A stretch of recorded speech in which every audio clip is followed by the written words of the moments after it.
Good morning, old mucker. How are you doing?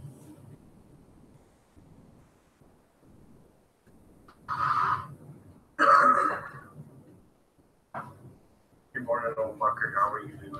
Oh, wait a minute.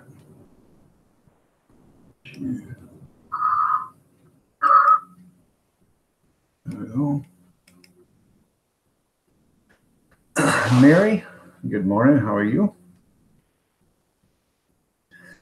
Glad to see you guys are here. Got 3 people here so far. So 5:30 in the a.m.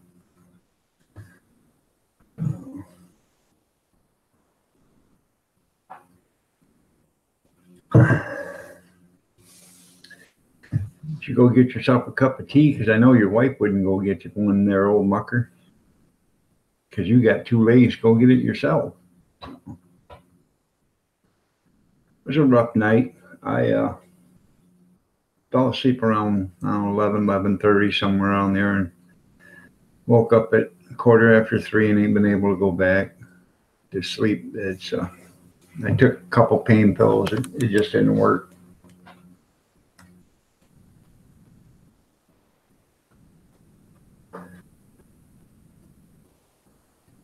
There you go. It seems to be getting worse and worse every day. My hip, and I can't do nothing to it until I go to a rheumatologist, and that's on the 28th. So I just sit here, suffer. I take a leave during the day, and I don't want to, but when I have to, I take the tramadol at night, and I end up taking that probably 2 or 3 times a week instead of every night like it says. So I think a lot of times I just lay there until I pass out from the pain, and then I finally actually get some sleep. So.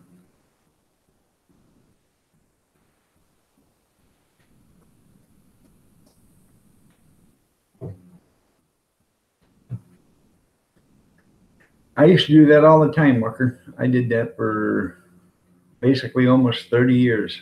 Go to bed at 11, get up at 1:30, 2 o'clock, and go to work.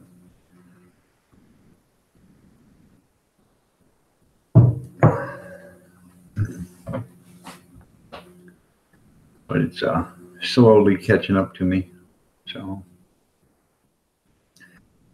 anybody want to talk about something other than Chuck Norris? That was a big discussion day before yesterday, evidently. But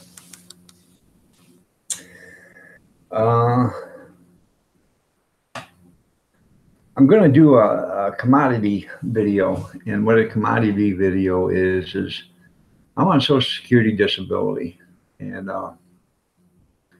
I'm entitled to go every 3 months and pick up a box of stuff that they give me because I qualify for it. If I was over 60, I'd be able to go every month. But it's just a box of stuff that's milk and fruit and vegetables and stuff like that. I got it. I picked it up yesterday, and I'll do a video on it sometime today and show you what all I got and put it up. I urge anybody that's on Social Security disability or Social Security or low income, if you can find a government program that'll help you, by all means, take advantage of that. If you don't, somebody else will, and the government wastes more money than anything I've ever seen. So whatever little they spend on you is nothing. Like I got 2 quarts of boxed milk, which I like that because you can put it in your pantry for a while. Thank you there, Mary. I got some oatmeal, some beans to make bean soup, canned fruit, canned vegetables, some juice. It's not much, but it's something, and it's called commodities. That's what we call it here in Michigan. So, Jeanette, how are you doing? And, like I said, if you call your Social Security department and ask them if there's any programs, that give out free, food or produce or anything like that, and they'll tell you. If you're getting Social Security, or if you're over the age of 60, Department of Aging will tell you too. So it's something that you're entitled to. So you might as well go get it if you have it coming to you. Now, the last time I went and got it was in July, and no, I was supposed to go get it in July and forgot about it. I missed that. And then I was supposed to get it in November, and the day I went to go get it, um, the truck didn't show up, and I waited for a notice for it to come back, and evidently I missed the email, because when I seen the email, it was already the day after I was supposed to go back and get it. So, I missed it in November too.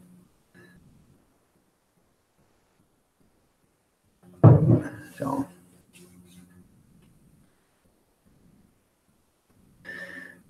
well, when he's done there, Jeanette, see if he wants to take a look at your pipes.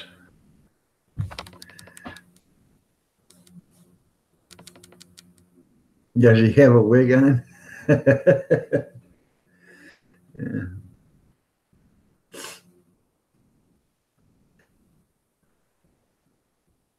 Thanks for the prayer, Mary. I appreciate it. Tell him to pull his britches up, Jeanette.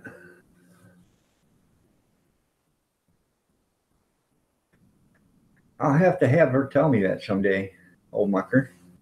That would be funny. Or is it on video? Yes. You get cheese. I don't, because I'm not over 60, but yeah, they do. They give away cheese. It's like it's not like the old times when they used to give away the government cheese 30, 40 years ago or whatever it was. Now it's like a Velveeta, but you can make macaroni and cheese with it. Uh, I was on her live stream last night. I didn't see that. I when I was at Kim's live stream for a little bit, then I went and said hi to Green Bay Wacky, but my boy called me and he said, "Hey, my pickup won't start. I'm at work. I went to get out, get it for lunch, and it wouldn't start. So I went over and I had to jump start his pickup for him, and I was there for about an hour. After it took me about 25, 30 minutes to get the charging up, and then I let it run for like 25 minutes to uh, charge up the battery before I left. So, and when I got home, I was in so much pain. I just went in there and got in the recliner and hit the button and walked backwards in it. So I will, Jeanette. I will.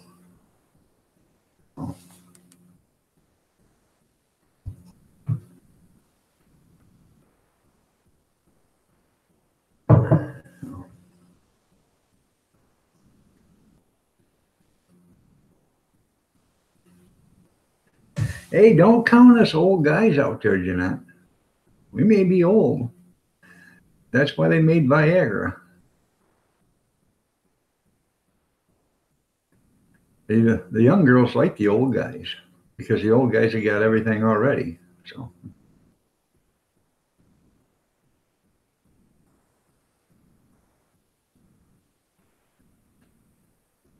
but anyways, getting back to that. Well, that's good. I have to check that out. I know I won't see the comments or anything, but I'll have to check that out. Getting back to that commodity program, I highly, I don't know if over there in Australia or England or Britain or wherever, Scotland, wherever you guys live, if you guys have anything like that. But if you do, I highly suggest you check into it. It doesn't hurt. It's free. It's free to you. I mean, uh, your tax dollars paid for this years ago, and I don't feel embarrassed or ashamed to go get it or anything like that, because basically, I paid in a ton of money when I was working, and I probably paid in more in taxes than most people thought about, because 90% of my job was overtime. I worked 40 hours, and then I'd have 40, 50 hours of overtime a week, every week. So, and when you work a bunch of overtime like that, you don't get the money. The government gets it. You work for basically nothing. But it's the job. Either you work it or you find a different job someplace else. Yeah, they're called food. They have food banks over here too.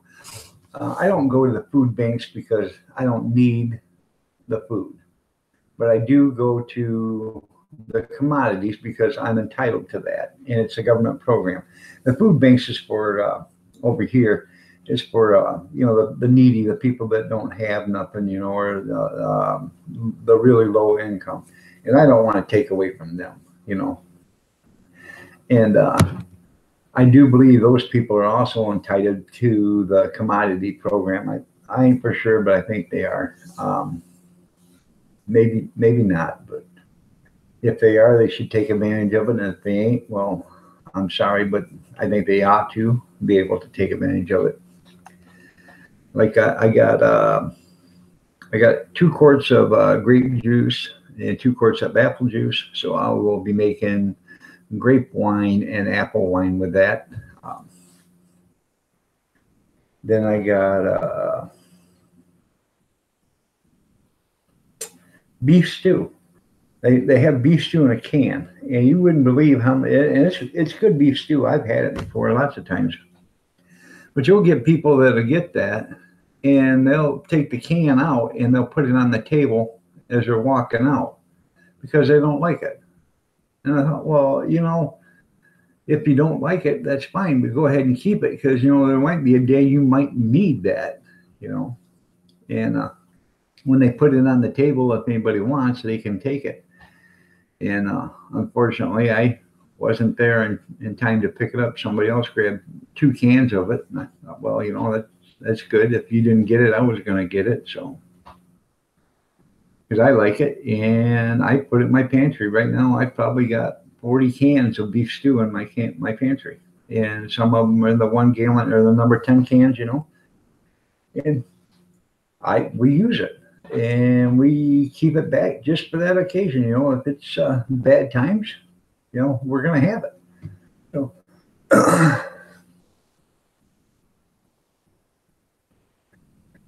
well, that's good. Yeah. So,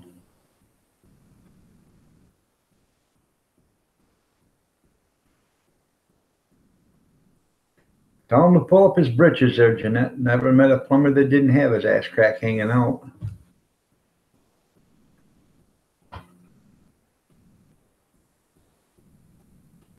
But I do like that little video of the female plumber.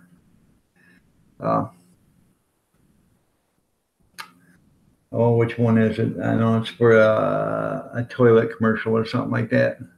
She comes walking in, working on it, and she's got about this much of her butt crack sticking out. So a guy runs home and he tries to stomp up this toilet to call her to come over and work on it. But this toilet's one of them high pressure ones, and it, no matter what he puts in it, it still flushes. So, yeah, I'll be in June's torture chamber this morning. I think June gets a bigger kick out of it than anybody else, and I'm glad because it makes her smile, makes her feel good, And she's going through a rough time with her her ailments and her husband's ailments, and I say a prayer for June and her husband every night. You may think I don't look religious or but I may not go to church. But I do believe in the hereafter, or I do believe in the the Almighty. So,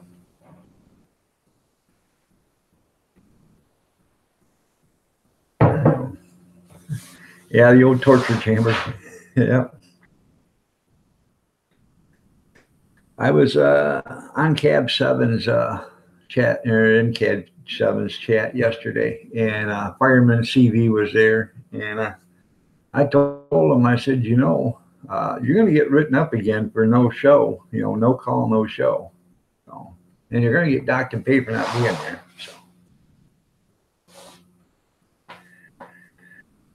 but I really do think June appreciates us all being there. And everybody thinks, my wife says, I'm going to tell June you're not doing them exercises. Well, I do what I can. She was picking up her legs, and I can't, from a seated position, I cannot pick up my left leg because my hip hurts so bad. I can't pick it up off the ground, but I can pick up my right one. So, and I do the toe lifts and the leg lifts, with lifting up your toes, and I do that kind of stuff. And there ain't no way I can put my foot on top of my kneecap. I just don't think a person's body's made to bend that way. But far be it for me to say anything. So,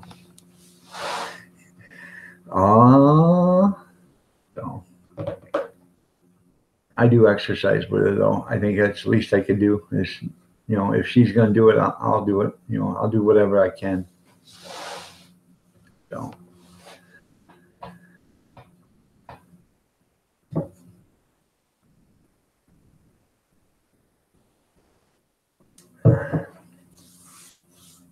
And I enjoy you on there, old mucker, because you make me laugh. You make my wife laugh. So she enjoys watching you, seeing you on chat and reading what you write. So. Well, we got 5 people in here. We got a couple people not talking. So. Is there anything anybody wants to say? Well, maybe they are talking. I hate it now that they've done this to the live streams and stuff. They've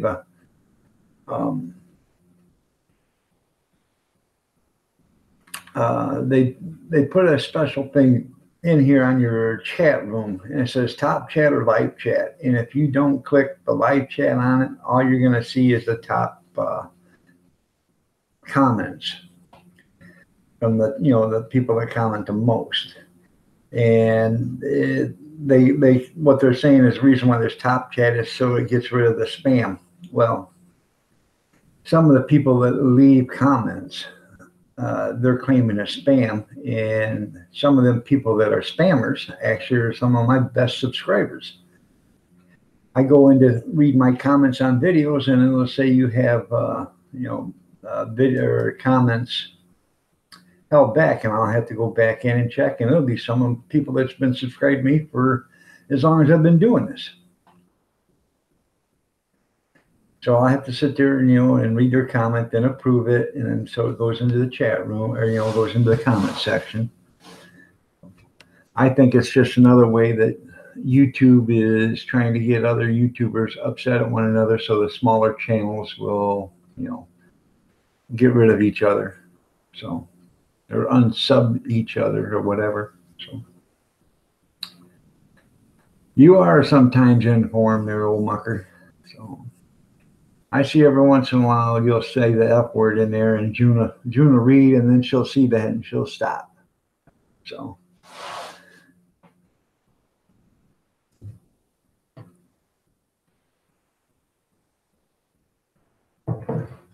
which I don't have.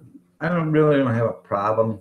I don't like the word myself, but if it's typed in a live stream in the chat, if it's said in a funny way, I don't have a problem with it. But if it's said, in a mean way towards somebody, then I do have a problem with that. Yeah, she won't say some words, and I won't let somebody on the live stream say it, because it does affect the live stream, because the analytics on the live stream, they catch those words, and then they throw the live stream out. So I was born swearing, yeah. Well, I was born on a mountain and raised in a cave, Trucking and screwing is all I crave.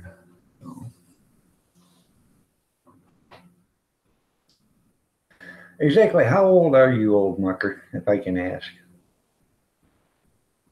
I thought we asked this the other day. I thought you were like 50. I'll let you tell me, but I'm going to see if I'm correct. So he was dragged up. Yeah.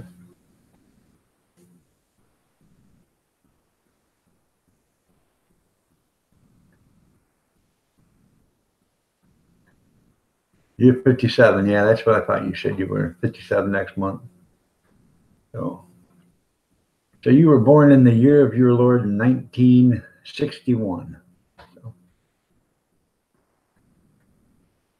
I remember hearing that all the time when I was younger. I was born in the year of the Lord, 1960 or 1959, 1943. You don't hear it no more. So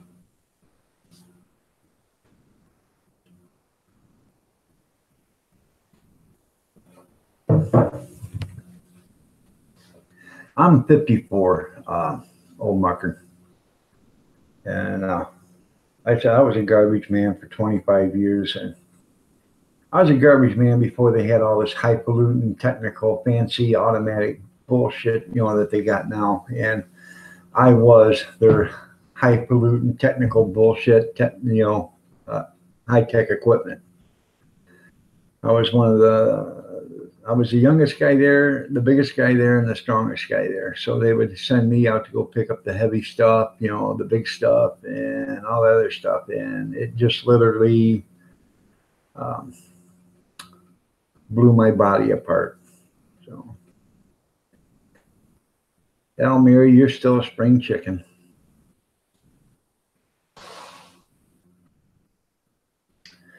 I wonder if Maria Kaplinger is overslept again today.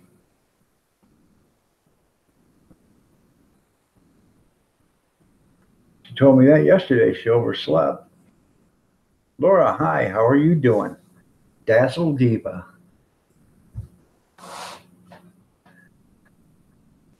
Glad to see you could make it.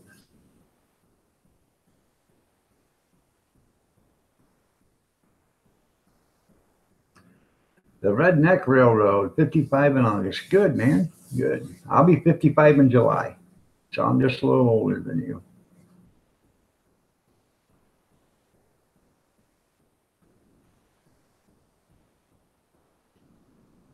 I I don't have liver problems or emphysema or gallstones.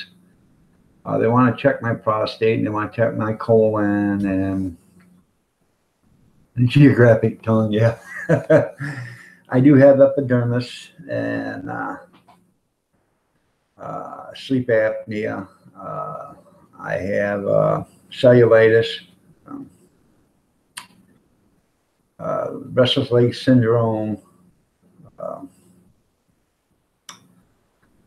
uh, diabetic nerve pain. I've got it all. Well, I'm still above ground, Laura. I guess I can thank my lucky stars for that. So,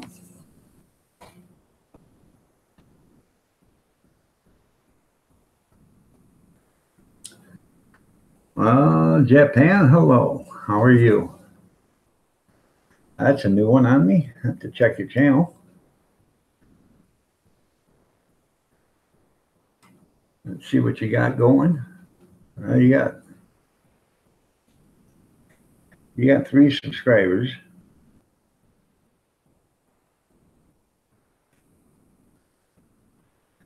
Let me. I don't want to play your videos. I want to see what you got. Whoa, Gata Steiner.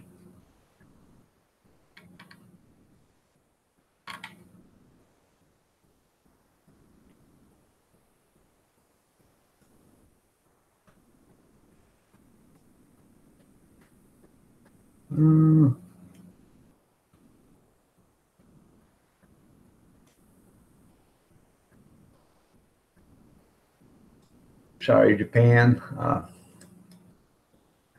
Let me get back to you. I'll subscribe you, man. Um, I'll be your number 4 subscriber. I don't normally do that, but I will. Um, You guys want to check out the Japan channel. Um, I looked at some of his videos when I was going through them. It's a lot of it's said in Japanese, but I don't know. I have to check out the videos themselves.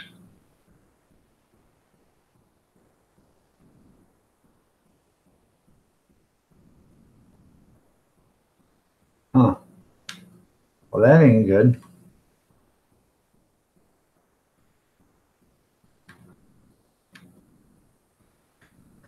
It's supposed to be 3 millimeters and it's 11. That ain't good at all.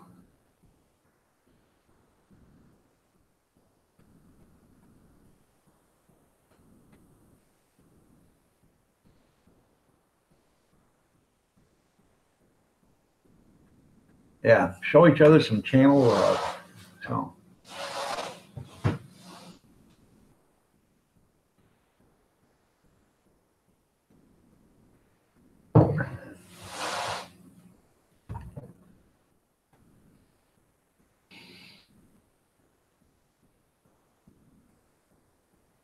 Huh. Yeah, isn't that something? You can go to the doctors and you tell them what you think's wrong with you, and then they look right at you like you don't know what the hell you're talking about.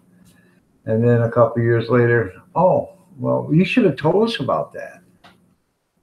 I went to a doctor's appointment one time, and I left the guy right after that. I went to the doctor's appointment, okay, and I had to pay $180 to go see the schmuck.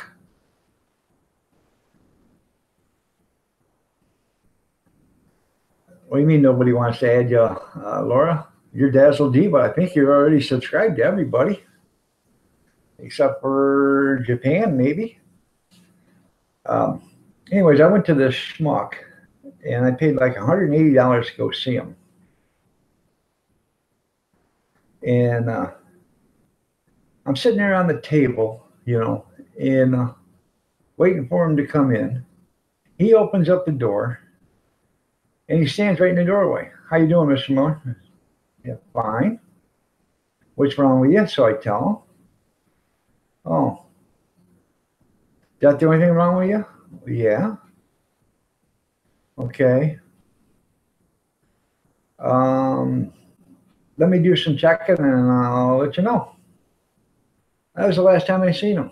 He never walked in the office or in the room itself. He stayed right there at the door, never touched me, never took a stethoscope out, nothing. Charged me $180. Never give me a prescription for anything. And when I walked out and I went to the office window, she said, he wants to see you in 3 months. I said, no, he'll never see me again. She says, why is that? I said, if he ain't got time to walk in, shut the damn door, and talk to me for 15 minutes for $180, I'll never be back. I gave her the money and left. I said, I'm done. And that was the last time I went to him. So. And you know what? He is no longer a doctor. That was 7, 8 years ago. So, yeah, he was a schmuck, and that's why he's out of business now, because he didn't have the time to take time with his patients. He had so many patients, he only wanted to spend 2 or 3 minutes with each one, so he could do 50, 60 patients a day. So.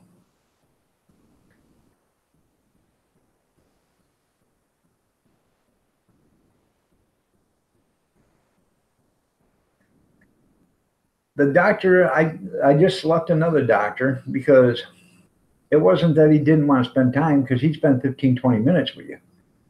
But you'd get there, your appointment's at 1:30, you wouldn't see him till 4 o'clock in the afternoon. And I don't know about him, but my time's just as important as his. So and it was like that every time I'd go there. And I had to go see this guy every 3 or 4 weeks. So I spend 2, 3 hours. I spend an hour in the waiting room waiting to go back, and I spend 2 hours waiting to see him. And then spend 15 minutes, and then they do blood work. And by the time I got out of there, it's 4 or 5 o'clock in the afternoon. I said, no, I'm done.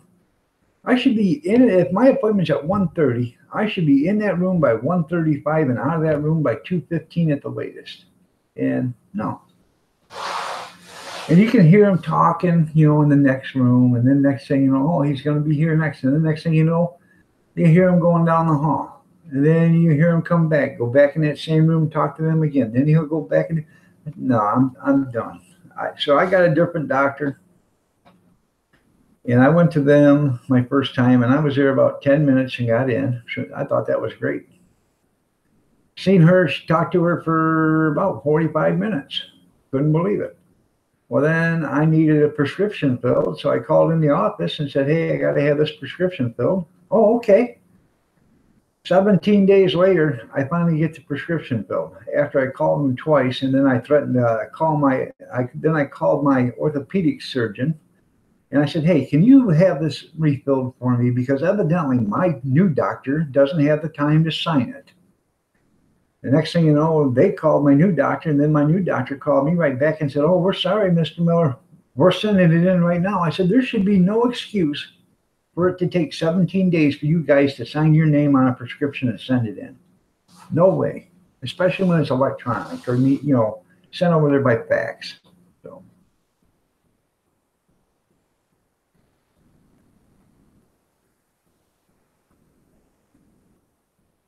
Huh.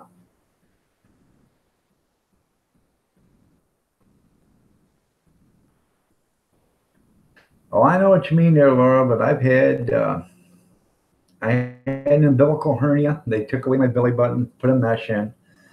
I've had a gastric bypass, and they cut me open, 6 little slits, sliced my stomach in half, sewed me up, redid my plumbing, and I've had a knee replacement. And then I had a knee scope, and that was the only operation I had that I wish I never would have because the guy was a schmuck. Went in there, took out 3 bone spurs, fixed 3 meniscus tears, and scraped my arthritis. I walked into the hospital and didn't walk for 4 years. That's when I had to have the new knee done back in April. So I went to a better orthopedic surgeon, and he looked at me and he said, I can't believe this guy's still in business. And this guy's right across the street from him. So.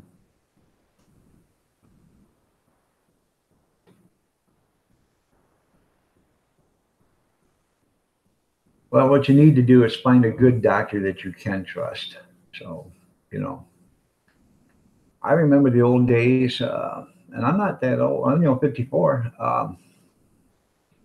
When I was born, I was 4 or 5 years old, and our doctor, my mom's, our regular family physician, he would show up 1 day a week. He would do a certain amount of his patients. He would go and do a home check on them. He'd come in and, see how you're all doing, stethoscope, check 1 day a week. And say he would do the letter A through D. And then the next week, he'd do E through J or H or whatever. And he'd do that till he went through the whole alphabet. Then he'd start all over. So I think you got to see him once a month at your house. And he didn't charge you for it. And then, when you needed to see the doctor, he was there Monday through Thursday, and Friday is usually the day he did the home visits. So.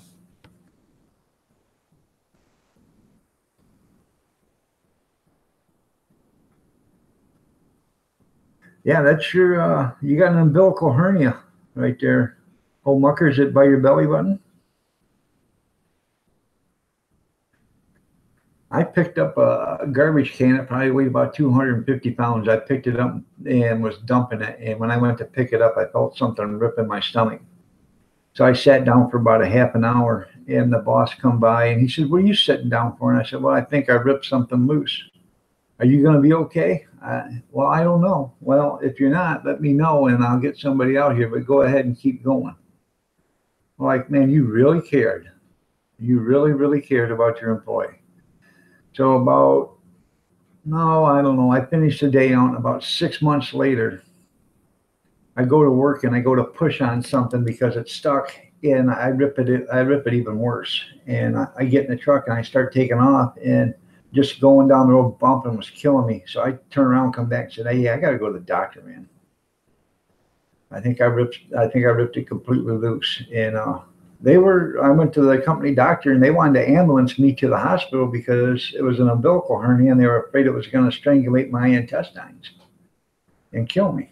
So, but I drove to the hospital, and then their doctor, uh, the guy did the surgery on me. He pushed it all back in, and he taped it in and stuff, and then they made an appointment for 2 weeks to do the surgery.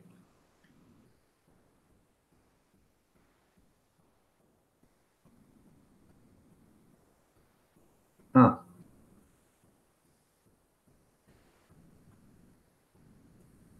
I used to do concrete work there too, old mucker.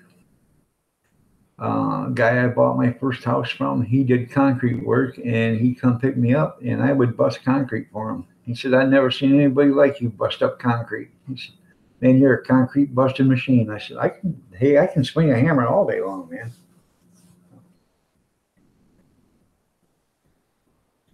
My brother was the same way. He is a construction worker, was a construction worker, and if I wasn't working, he'd have me come over and break up concrete for him. And he's my twin brother. But I can. I used to be able to sling a 12 or 16 pound sledgehammer like nobody's business.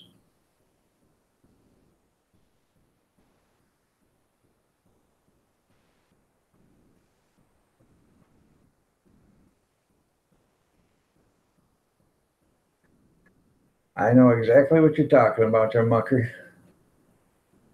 You sure you ain't my brother? No. When I was a kid, I put a new engine in one of my. It was a '69 Pontiac Bonneville, and that's exactly how I got it out of there. I, I was a 400 Pontiac engine, and what we did is I took the intake off and the heads because there's 250 pounds right there. Took that off, and we unhooked the transmission from it, and I hooked a chain and on both sides of it, wrapped a cloth around the chain and put it around my neck and stood on the fenders and picked it up. And then they slid a board underneath it once we got it up, and we slid it out of the front of the car.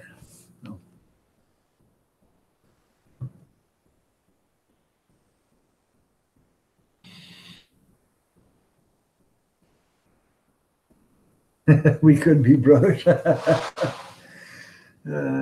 Different mother, same father. I'll tell you a story. I've told this a lot of times, but uh, I'm a twin brother. I got a twin, and we're identical. And my dad went deer hunting, and then 8 months later, I was born. And my dad said we were a month early, and my dad said never again would he ever go deer hunting because he figured out what going deer hunting caused that to have twins. So, but I love my brother. I love him to death. He worries me sometimes because he's sick, and I want to go down and see him. And I think when I do, I want to video, do a YouTube video. Uh, he's got his own YouTube channel, but he's only got one video, and he likes to do solar and wind power and stuff like that. And I'm into that too, but he's into it a lot better than I am. So, well, that's a shame there, old mucker. I know the feeling. I don't talk to a few of mine either. So, well, I talk to them, but I don't talk to them. So, and I come from a family of 8 brothers and sisters. I do have my oldest brother was killed on a motorcycle when I was 16. He was 23, I think, 23 or 24. How you doing, Gas Nation? I'm glad to see you stop by.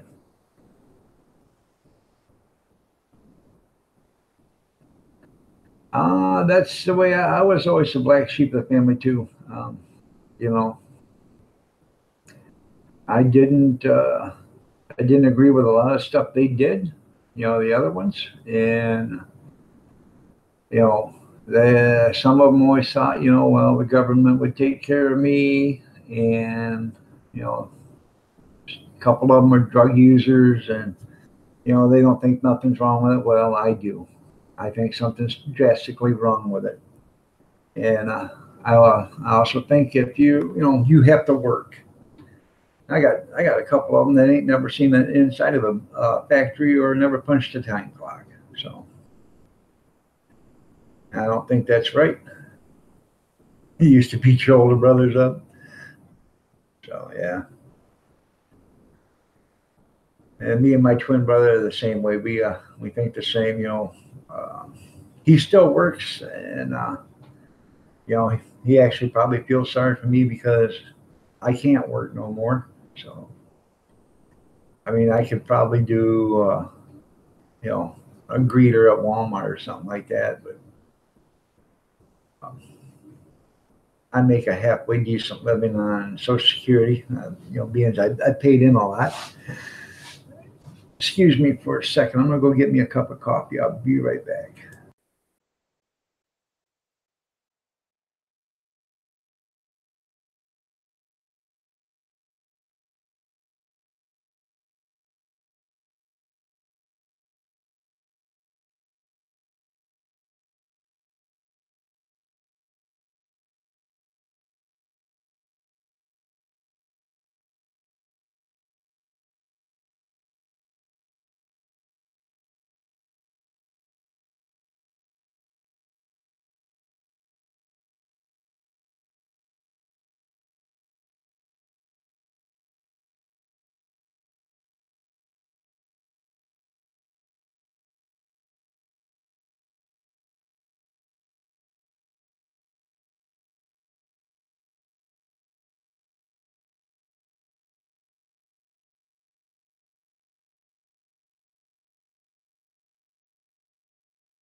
Oh hi, I'm back.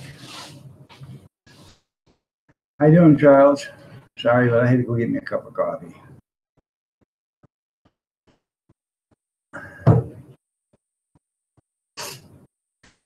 I think the old mucker probably went to go get another tea. Um,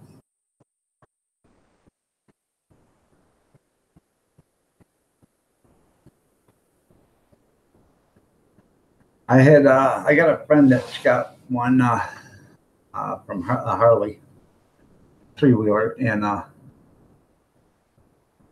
good to see you too there, Charlie. Charles. Yeah, he bought one when I was working.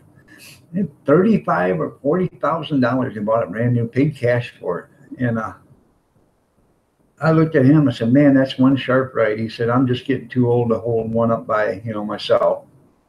He said, "With this, I can take my girlfriend with me. We can haul a little trailer, you know."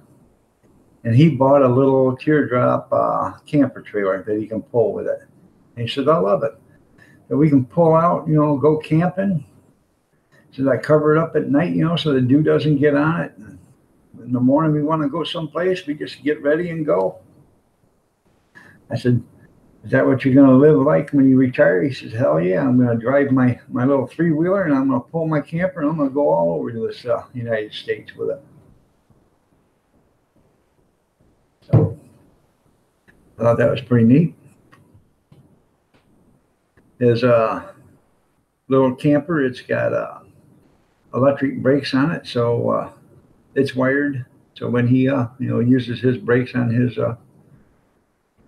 motorcycle, it helps him slow down. So that's the biggest thing, because the camper probably weighs about the same as the three wheeler does, and so you don't have one thing pushing another. I'm glad, Redneck.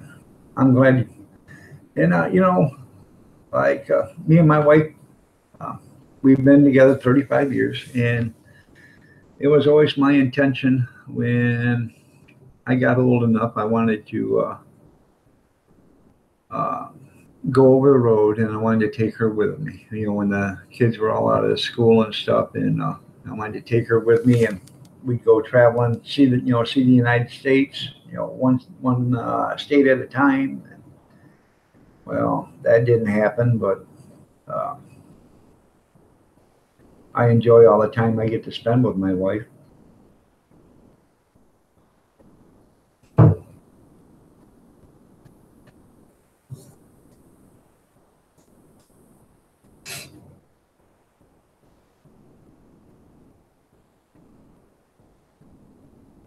We got 9 people in here. So, yeah, it does, Charles, doesn't it? Sounds like freedom. Just to run around and do nothing, or run around and enjoy yourself. Um, yeah, well, yesterday was 35 years that I started seeing my wife, and our wedding anniversary is July 22nd, and that'll be 35 years. We only seen each other for 5 months, and we got married, and we've been married ever since. We took them vows till death do us part seriously. She said, "I will die the day I leave her, so I want to stay alive." She said she'd kill me if I ever left her. So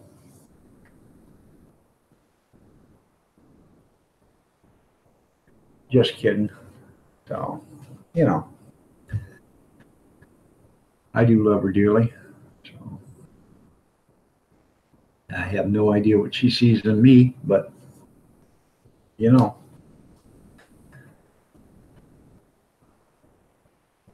oh, okay, Mary. I'm glad you're still here.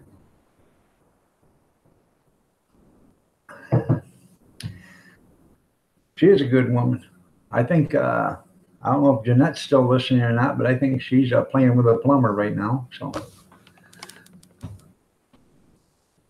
he's fixing her boiler. So that's what them crazy kids call it nowadays, I guess. So yeah, she's a good woman. So we got 3 kids, um, 7 grandkids. So my oldest has got 5. Um, my youngest, he's getting married in June, and his fiance has 2, so that makes 7. My daughter, she doesn't have any, and we're hoping that she can have some. Doesn't look like she can, but hopefully, maybe one day she will. Either maybe one day she'll be able to adopt some. Her and her husband, you know. Good morning, Junkyard. How are you doing?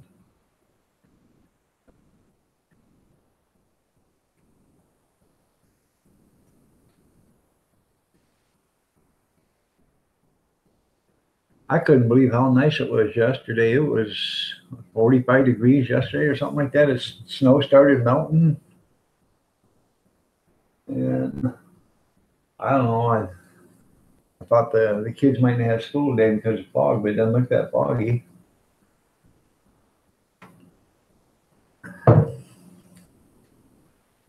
Yeah, nieces and nephews, but no mini me's of my own. You have a damn good dog, yeah. Sometimes a dog's probably your best companion there, Charles.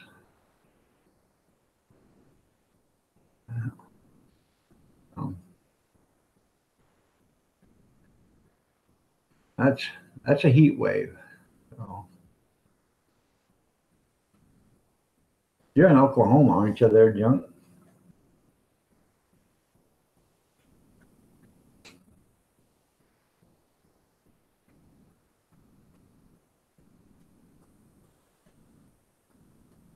Yeah, 80 degrees and 40-mile-an-hour wind. Yeah. Just think if you didn't have any wind, it'd be 120.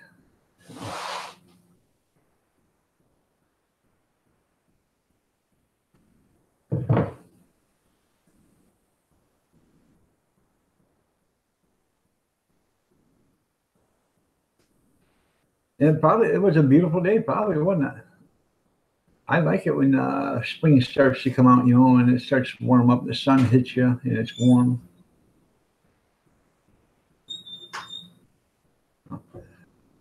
My lovely bride just got up. You in 30s today with snow? Yeah. We got 14 inches of snow Friday, Saturday, and Sunday last week. So hopefully we don't have a replay of it this week.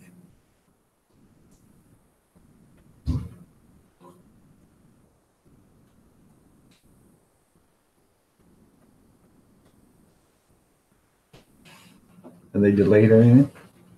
No. No delay? Yeah.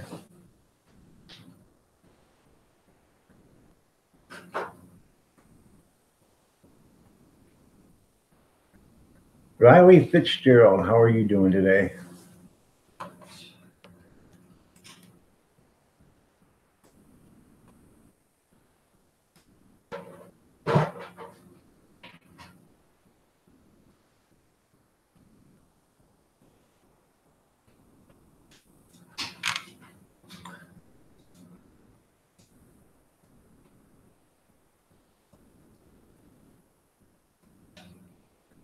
I took the fuel pump out of an 88 old, 88 old S10 yesterday and been waiting for some diesel on it.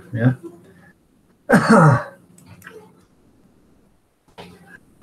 Where are you from, Riley? If we can ask.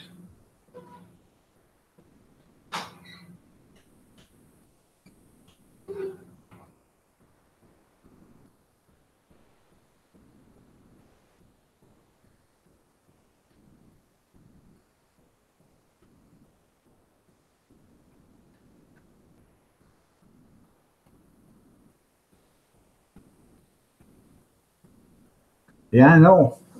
Charles, I'm in Michigan, and I know we had the same thing here.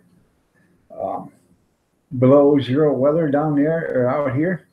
I've got a watermelon wine sitting on a table out in my garage on a jug, and it never even slushed up or even iced up, and it was that cold this winter out there. So it's running 23% alcohol. So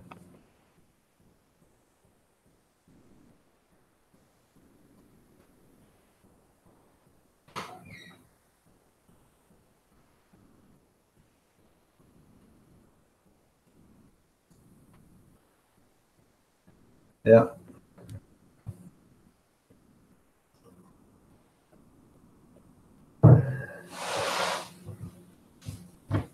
we got 11 people here today. That's good.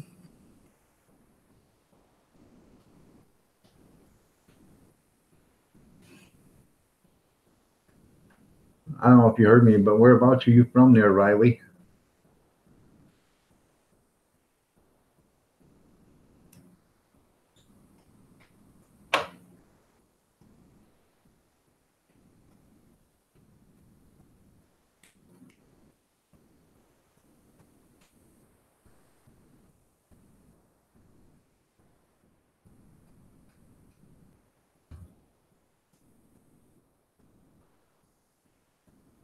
Make that 12. Good day. Good day. Hello, Simple. How are you doing? Um, I run your live stream yesterday and the day before. So, in fact, I just shut your live stream off a little bit, or not your live stream, but your playlist. I just shut your playlist off when I started right before I started my live streams, because it does affect my laptop if I run something other than the live stream. So, good morning, Yankee.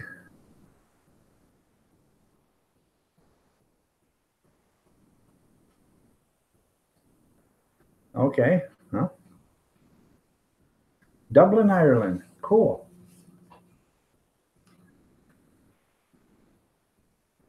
That's your Friday night, our Friday morning.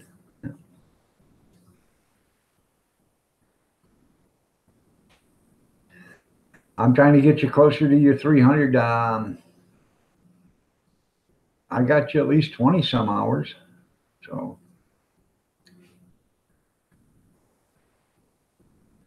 go into your analytics and you'll be able to find out. You hit it for your, well, it'll tell you minutes. If you hit it for the last 365 days, and then that'll tell you what you got. Cool Dad from the 80s. How are you doing? So,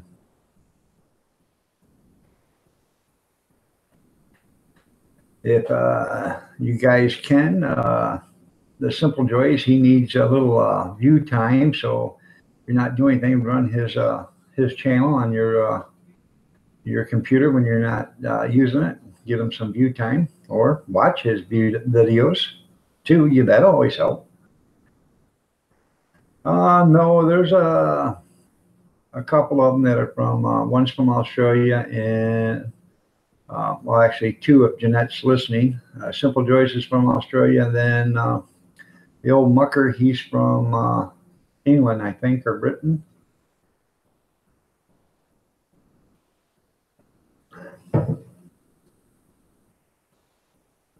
Yeah, it does make it easier to work out. That's I got mine. I've got mine already set for 365 days because you can run that down, scroll down to it, and then you can set it for 365, and then you can set it for the hours too. And Jen in Canada, or Canada, is from Canada. Uh, I'm from Michigan. Cool Dad from the 80s. I don't know what state he lives in, but he's from the United States. Charles is from New York. Oh.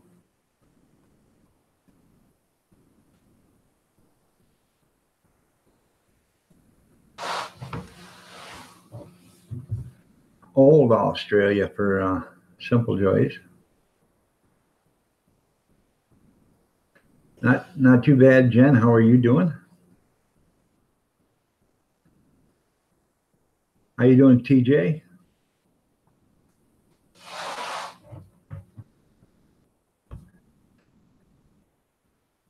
Southern Canada is a suburb of Ottawa, Ontario. Okay.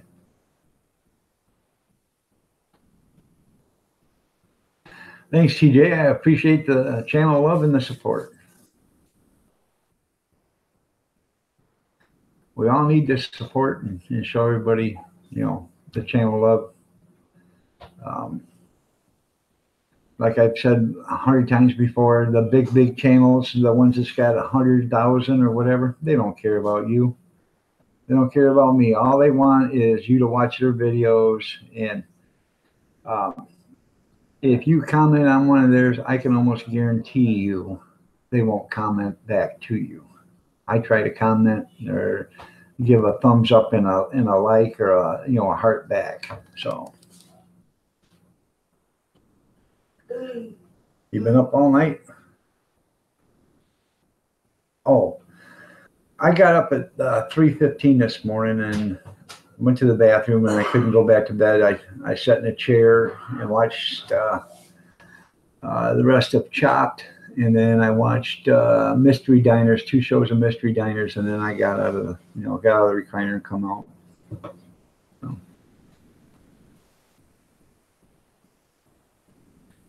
I like that show, Chopped. I don't know if you guys have seen it, but where they take a bunch of basket ingredients and try to make a meal out of it. It's kind of funny.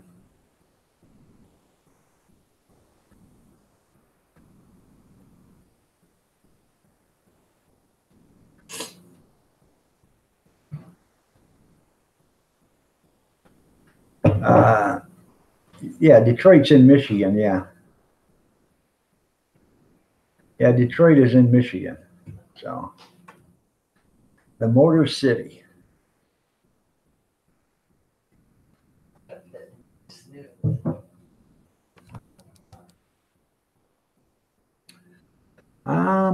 I've seen Top Chef a couple of times. There's some cooking shows I don't watch because I like Beat Bobby Flay, Chopped, Worst Cooks in America, and I like some of them.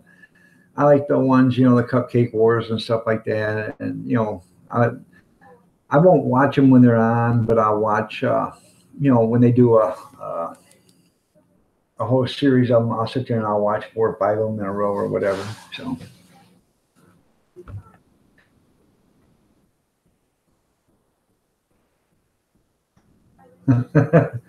Are you making yourself another puka pie? No, Detroit's not a state. Detroit's a city. Michigan's a state.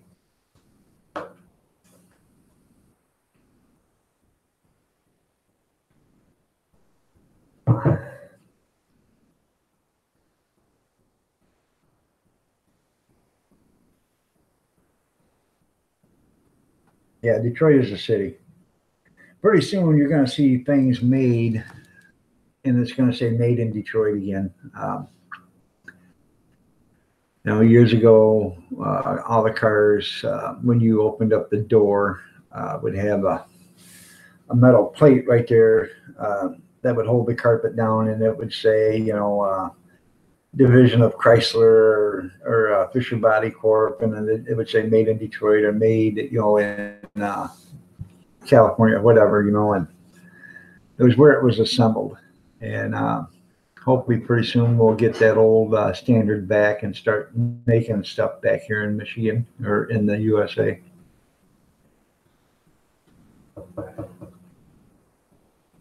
It's not embarrassing, Riley. I don't know too much about Ireland. I know Dublin's a city in Ireland. I've always thought Ireland was a cool country. I don't know anything. I've heard about the limey stone or whatever. That's what it is. Isn't that the stone where you have to climb outside a church and kiss it or something like that? From through a window or whatever. Correct me if I'm wrong. Maybe I'm thinking of something different, but.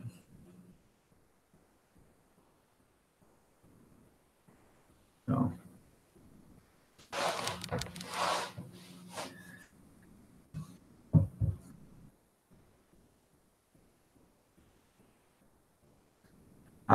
Yeah, I love. I like Gas Monkey Garage, Street Outlaws. I watch that stuff all the time. I think Gas Monkey Garage, it was probably the worst mistake he ever did was to let Aaron go. I think he should have, did whatever he could to keep Aaron and, maybe give him the time off he needed to, instead of just letting him quit. So, because that guy is actually one smart dude. So, and I don't know, maybe he's not really so smart, but he goes through the process of elimination. He thinks of the problem and he works it out, and gets it figured out. And he does it without a lot of waste. So.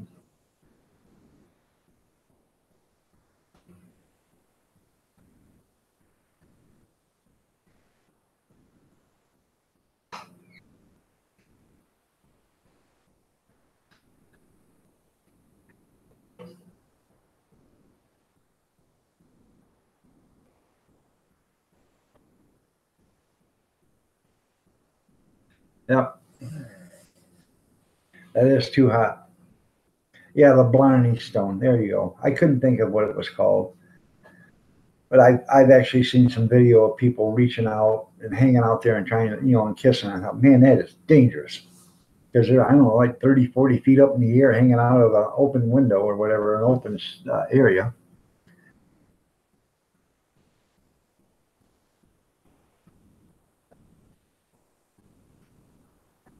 But it's supposed to bring you good luck, isn't it, there, Riley? Koala bears and pineapples. There you go. Yeah, Detroit is a state of confusion.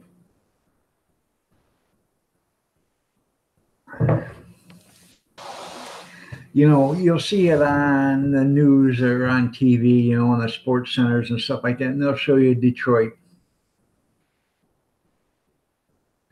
OCC, Kiss That Stone. Orange County Choppers, is that who you're talking about? Yeah.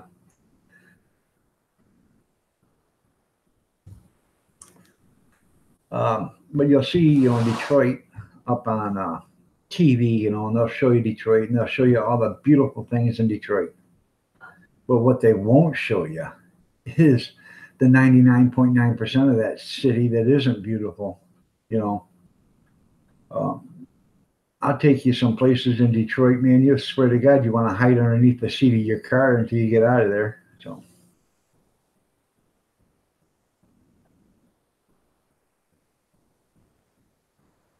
yeah, it's supposed to give you a lifetime of luck. Yeah. Don't drink, yeah, don't drink the water. Well, that's in Flint, they're junk. Yeah, don't drink the water in Flint and put an extra 7 eyes in the back of your head in Detroit. So,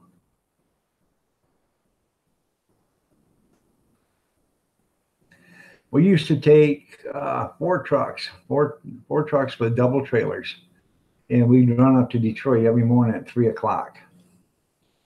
And two of us would come in from one direction, and two of us would come in from the other direction, and we park on different sides of the street because we had to be at this place at 6 o'clock in the morning. Well, if you didn't get in line or get there early, when you did get there, you could wait 2 or 3 hours to get loaded. So we'd get there as early as we could, and you know we still have people in front of us, but we'd sit there and wait, and we'd have trucks on each side of the road. And what we did that for is so we could watch each other, you know, from being robbed down there.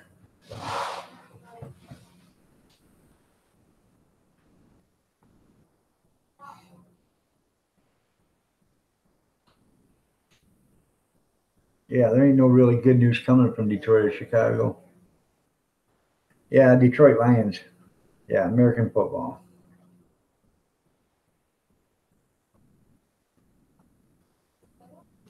It has. It really has, Gene or Jen.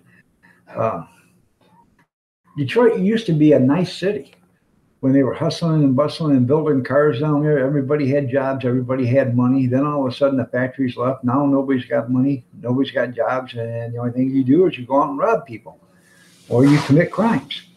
So once we can get all the manufacturers back to working or back to running in Detroit and stuff, and out of the outskirts of Detroit and making, you know, automobiles again, getting people working again, it'll be probably a nice city again. But you can go some places in Detroit for 5 or 6 city blocks and you won't see a house one. They're all torn down or they're abandoned or, you know, they're in so disrepair. You won't see no lights on or nothing because there's nobody living there. Then all of a sudden you'll find a house and there'll be a $5,000 house with a $50,000 car sitting in the driveway. And the next thing you know, and well, you know who that is. That's a drug dealer. And then you go down the road and you'll find cars parked on the street with no tires and rims on them. They're on blocks or they're burned out. And it's that way everywhere. You know, I would like to go. I've never been to the Henry Ford Museum. I would like to go there, and I would like to go to Greenfield Village too. That's up there. I've never been to either one of them. I would actually like to go there and see them though.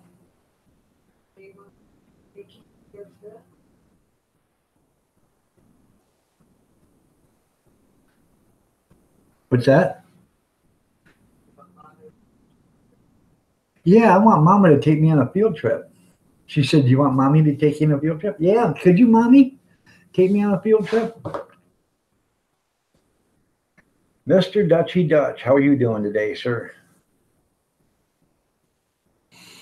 I believe I am subscribed to you.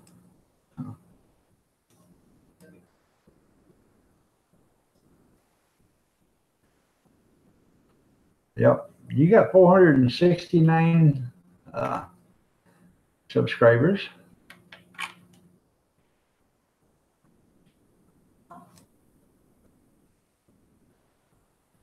So,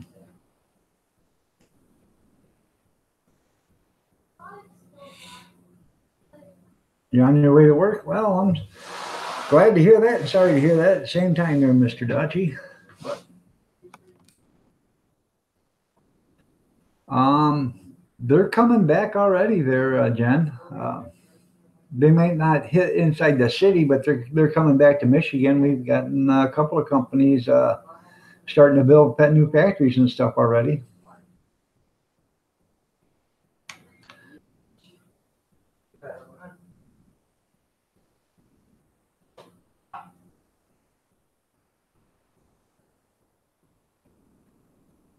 Well, that's the thing. We just President Trump just signed that new tax bill and stuff, and now these corporations are starting to, their taxes are a lot lower now than what they were, so now they can afford to bring their work back over here, and they're starting to invest in America again. Um, I can't, for the God love of me, understand why they would want to force these companies out and send all the jobs across sea. You know, why wouldn't you give them a tax break? I don't understand that. So, and well, this is what gets me. They want to charge all these factories the highest tax bracket you can, and make them pay for it. But you can open up a church, and I have nothing against religion, but you can open up a church, and you can be a mega church and have 50,000 people in your congregation and be on the TV and be worldwide and get millions and millions and millions of dollars every week in tithes and offerings, and they don't tax you before because it's a church. Look at the Catholic Church. The Catholic Church is one of the richest in the world. The Vatican has more money than God. Okay. And all these Catholic churches here in America, they send their money to the Vatican. What they don't keep for their own needs here, they send to the Vatican. And it's all tax free. I always was I was always a supporter of, religion, but I also think that if a church makes over $1 million a year, I think they ought to pay taxes. I really do. I think they ought to pay taxes. We got a lot of churches here. We got 4 or 5 churches in this town that only have 50 or 60 people in their congregation. They don't pay taxes, and I believe they shouldn't have to because they don't make any money. They simply don't make any money.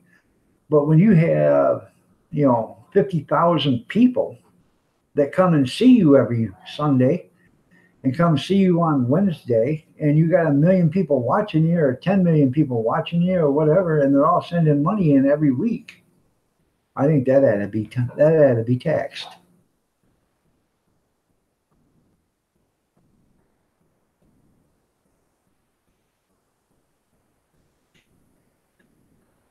I do too, Riley. I think he's trying to be a good American.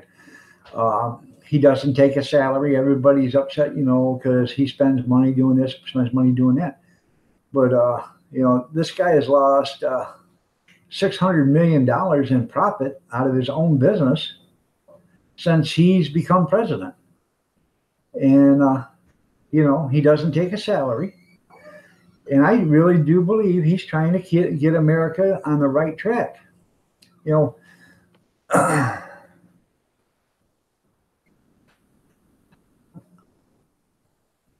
Let me see where you just went. I'm going to incorporate as my own church. There you go.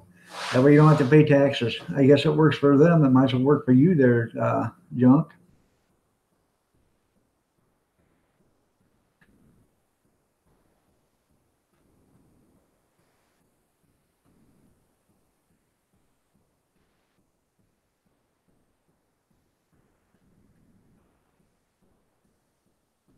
Right. Well, it should have went up some there, Simple Joyce. Uh, every day you can check it. Every day it should be different.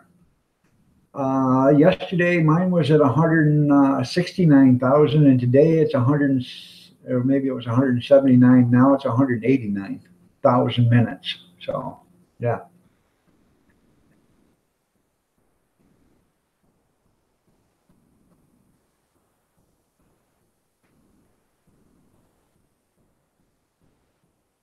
Yeah. Nobody liked the girl. It's kind of hard to remember. It's kind of hard to figure out how you can lose a rigged election like she had, but she did because I think people started to go to the polls that day to vote. And they think, do we really want her? No. So, yeah. So,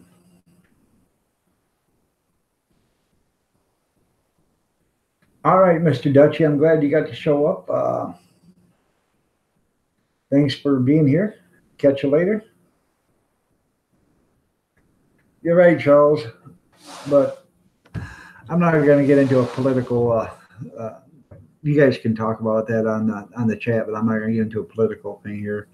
Yeah, I agree 100% with you though.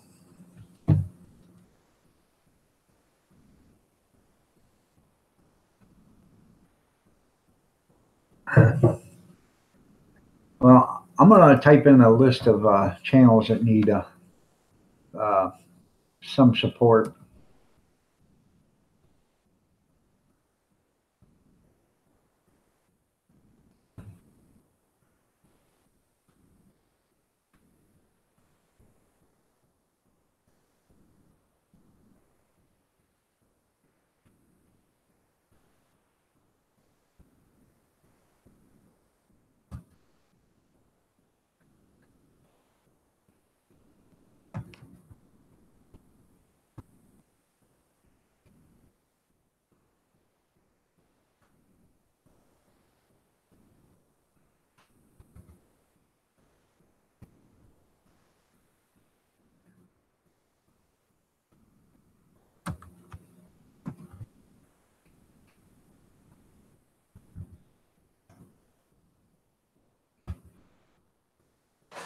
So I just typed in there's 4 channels that I know of that could use some more hours watch time. So if you guys want to run their playlist, you can. One of them being mine. Um, I'm sure there's a lot more, but that's all I know of right now that I know of. I think maybe this one too.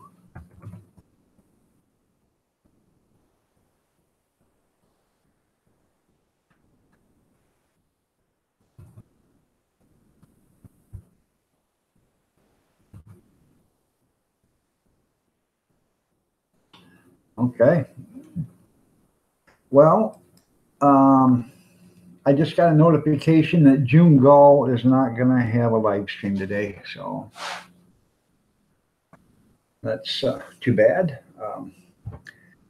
So I don't know. Maybe I'll just keep rolling until 9 o'clock. I have no idea. As long as I keep getting viewers, I guess I'll keep going.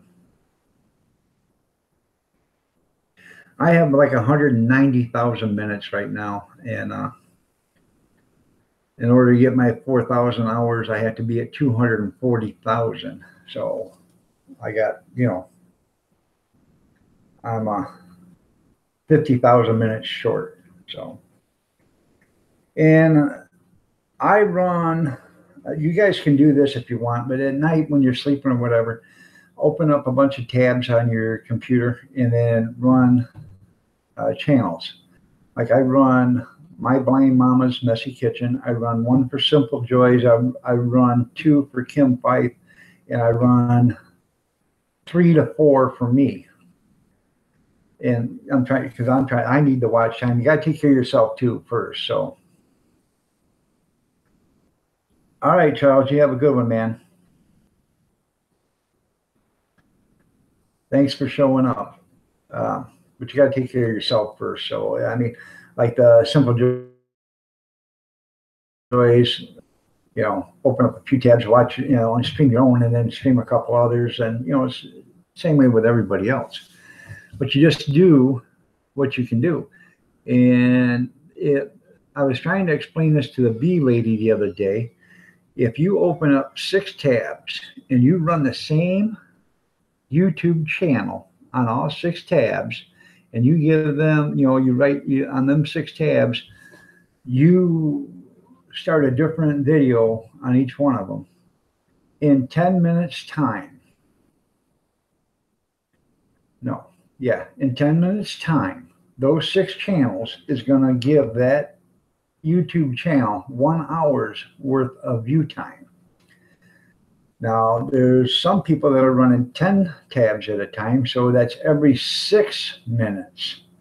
That channel is getting an hour's worth of view time. So every hour, that channel will get 10 hours worth of view time if you're running 10 tabs on the same channel.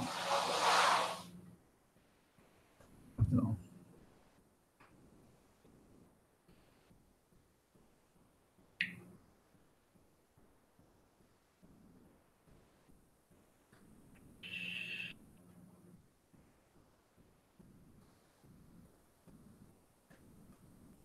he's got some nice bikes, doesn't he, there, Simple Joy? That's good, Jen. I'm glad. But I tried to explain that to the bee lady, and she just wasn't comprehending that, you take your 60 minutes, you divide it by 10, that's 6, right? Or you take your 60 minutes and divide it by 6, that's or by 10, and that's 6. So.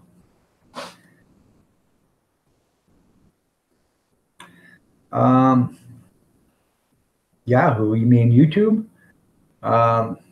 They have to because, Jen,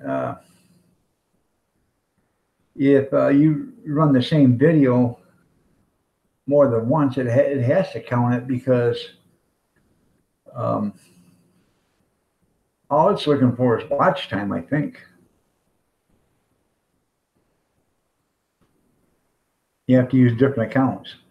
I haven't heard anything like that, so I don't know.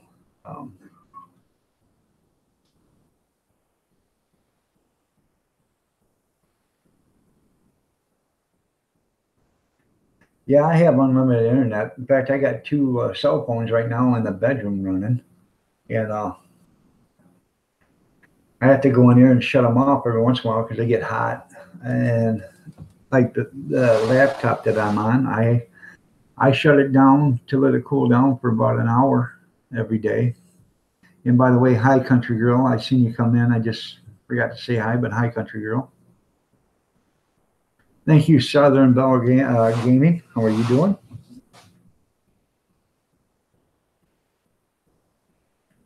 Yeah.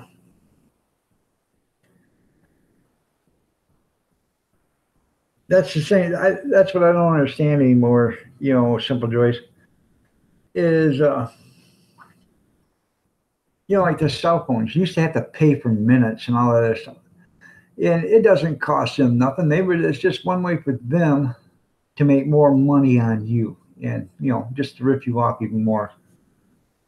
I got a hair on the top of my nose or something just bugging me.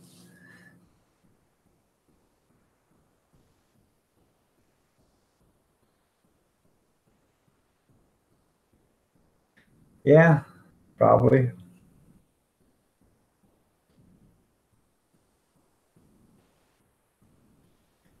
I was just telling them that, June. I haven't had a chance to see your live stream that you put up or whatever, that you weren't having one, but hopefully you're not feeling bad or whatever. So,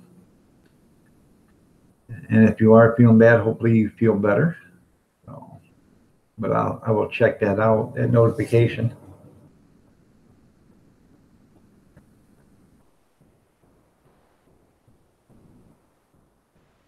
Thank you, Jen. That's nice of you. Good morning there, Dirty Dog Diggers.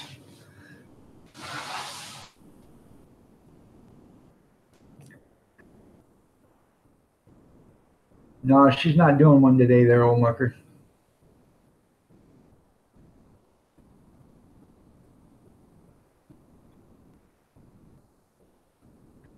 Yeah, 400 a month, man. And I thought my internet bill and cable bill was expensive, $160 a month. So,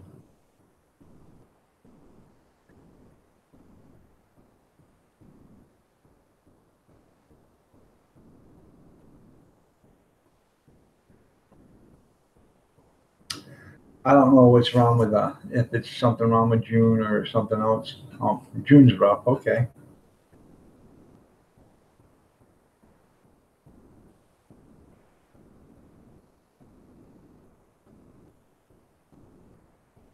Hmm.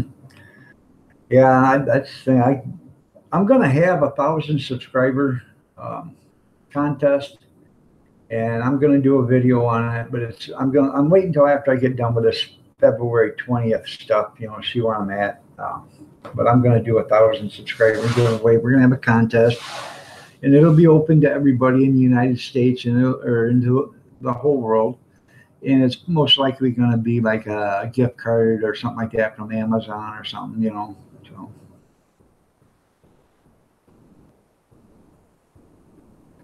I got stomach troubles. I'm sorry to hear that, June.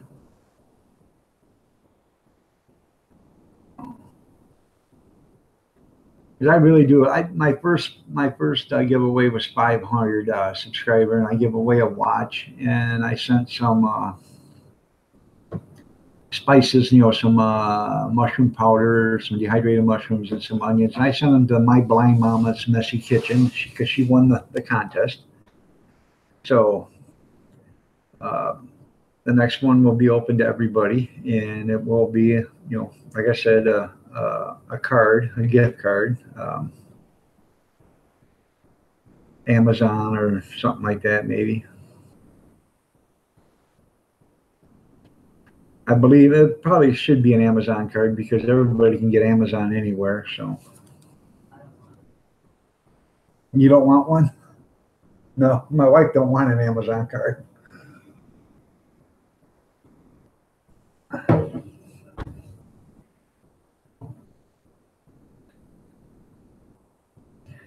And I don't know, maybe it'd be 25 or $50 or something like that. So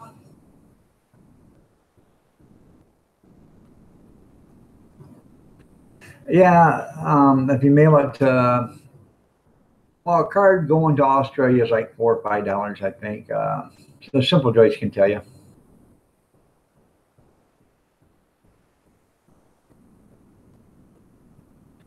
Yeah, four packages cost them $60. So, but if you just send it in an envelope, $4 probably, $4 or $5.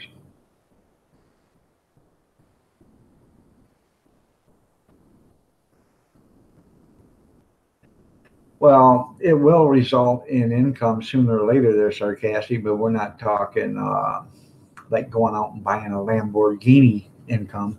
More like going out and buying extra cheese for your um, hamburger income.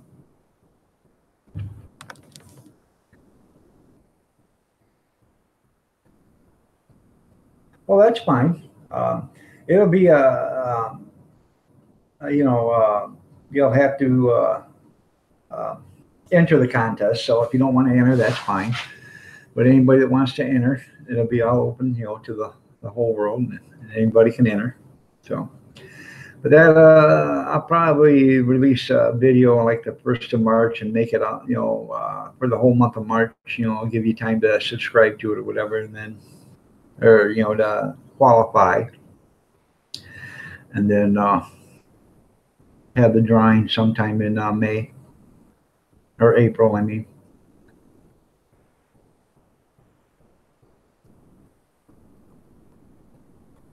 I see, Jen. I was supposed to have been monetized back in the United States Thanksgiving, which is November.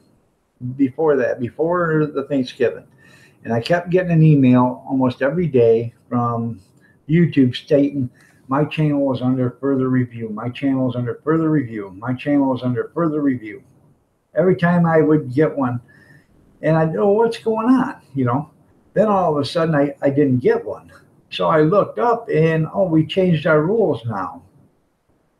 You have to have 1,000 subscribers and 4,000 hours. Okay. So you're telling me for a month and a half you were screwing me over, not paying me what you should have been paying me, so you could keep that little bubbles or whatever I was going to get.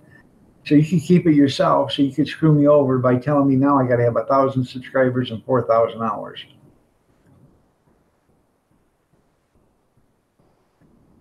That sounds good. I like Canadian maple syrup.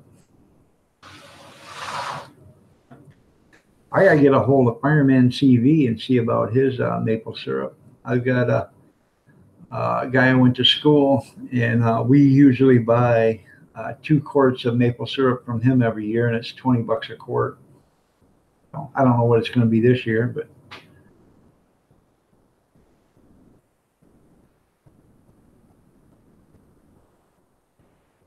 right, $50. That's about all, you know. And there's some people uh, that make, you know, $100 a month. There's some people make 200, 300, and then there's these big mega channels that make 4 or 5 million a year. So uh, I just I would like to make just enough money so I could do, you know, videos. Um,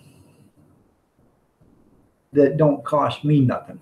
You know, I can do it with that money. I can do a video, say, like the Henry Ford Museum. I'd like to make enough money so I could go there and use that money to go into the Henry Ford Museum and do a video of that. That way it'd be informational, educational, and it wouldn't cost me nothing, and it would come from my earnings from YouTube. So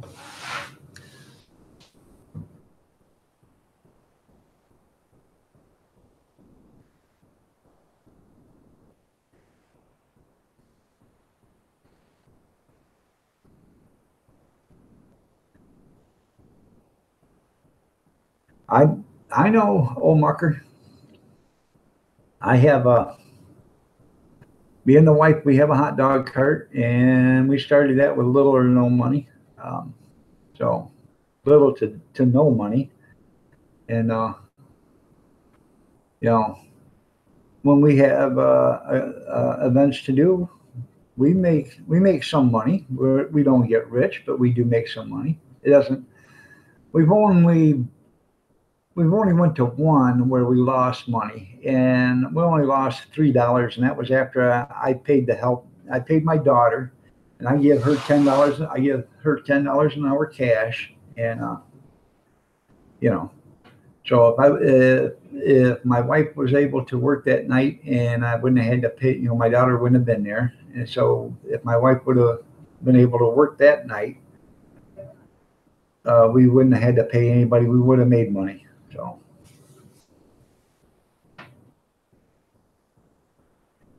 And you know, like I said, I only lost $3 on it, but you know, $40 is $40. You know, we were there for 4 hours, so that's $10 an hour, and you know, it doesn't sound like much, but you know, every $40 adds up.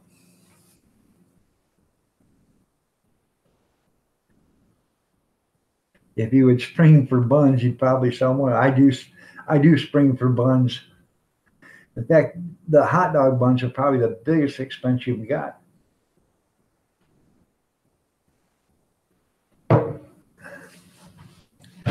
Because when you buy a hot dog, and here's another thing: if you guys eat hot dogs, don't buy hot dog buns in the 8 pack.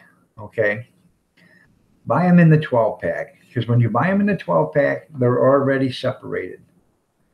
All you have to do is open up the package, reach in, and grab a bun. You don't have to rip it from one another because they're already separated. That saves you from wasting buns. How many times you pull out a hot dog bun and rip it in half? Well, that doesn't do any good now, does it, for a hot dog? But you pull the ones that are already separated, you open them up, throw a hot dog in it, and you're done.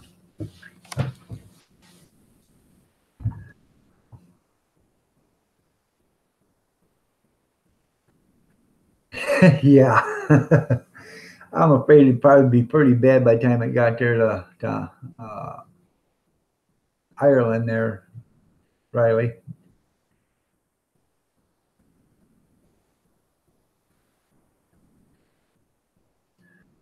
Yeah, that's what it seems to be doing there, Jen.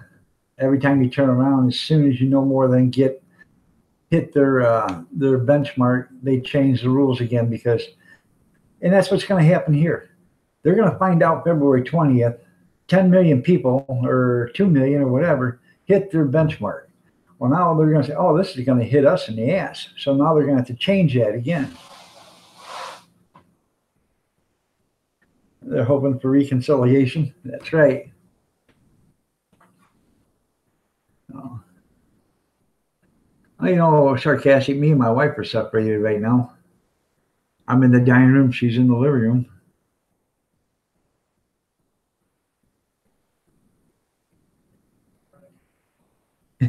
She says, keep running wait till I get on. Yeah, that's right.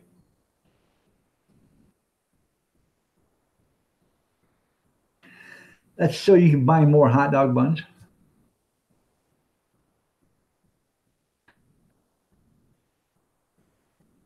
You never had a hot dog. Well, I don't know. You guys call them sausages over there, probably, don't you? You have yourself a good day there, country girl. Thank you for stopping. Um, the main reason why is because junkyard they figure two hot dogs out of every package goes to kids, and kids don't like buns, so you cut up hot dogs and give them to kids. So.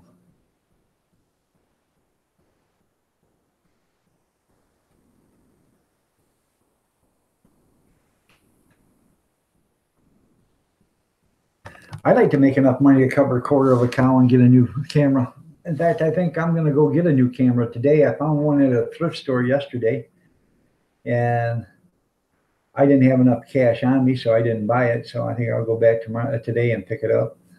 I didn't want to go to the ATM and get some money, then go back. So I'll just on my way to there. Well, I don't have to. I'll just borrow some money from my wife. She's the banker. She's saying, yeah. She said, I won't be getting nothing. I give, old Marker says, I give my wife a hot dog once or twice a week.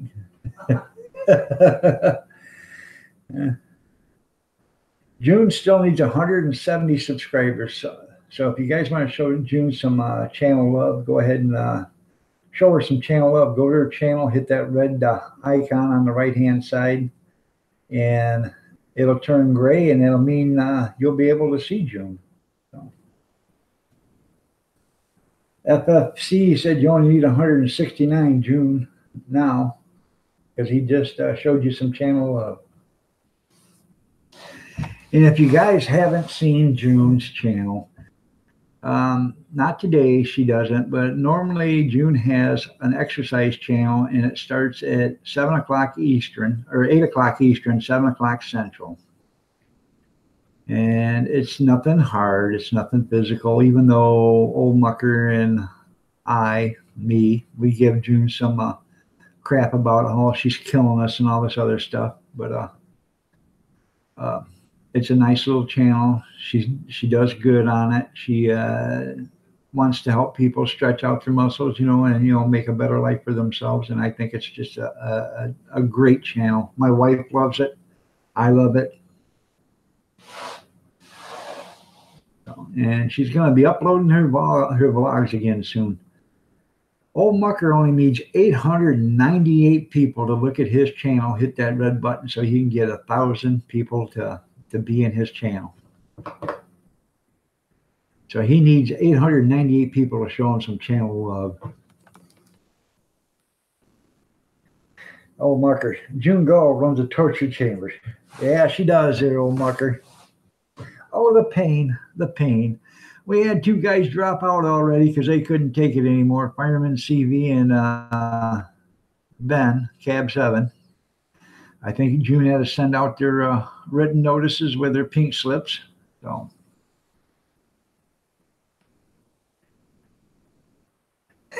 Simple Joy, I do half a sit-up in the morning, then finish it off, and I go back to bed at night. That's funny. Yeah. I try to do my sit-ups in my electric recliner.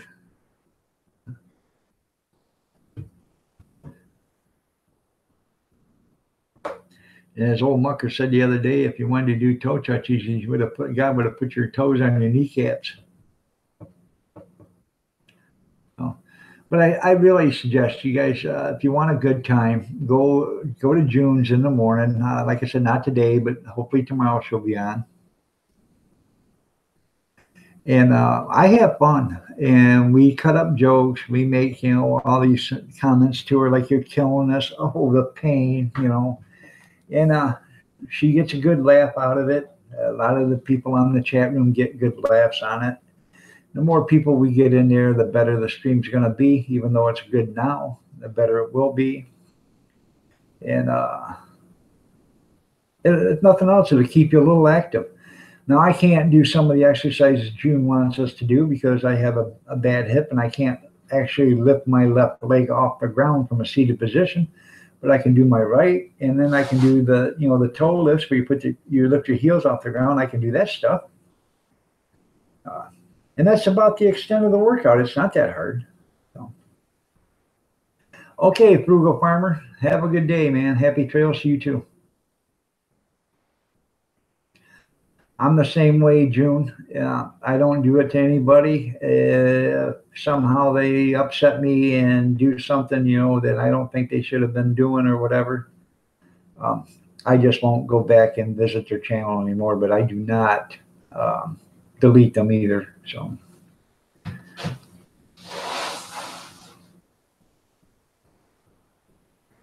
And June is very rude. She farts all the time. Yeah. No, sometimes her phone goes off and you can hear it going. It's funny.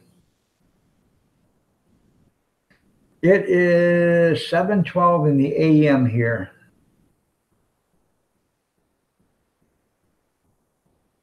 June just reached 836. That's good, June. And you guys check out Dirty Dog Diggers. She's only got 399 people, so go in there and hit that red button on the side, turn it to gray, and tell her you're going to show her some channel love. So.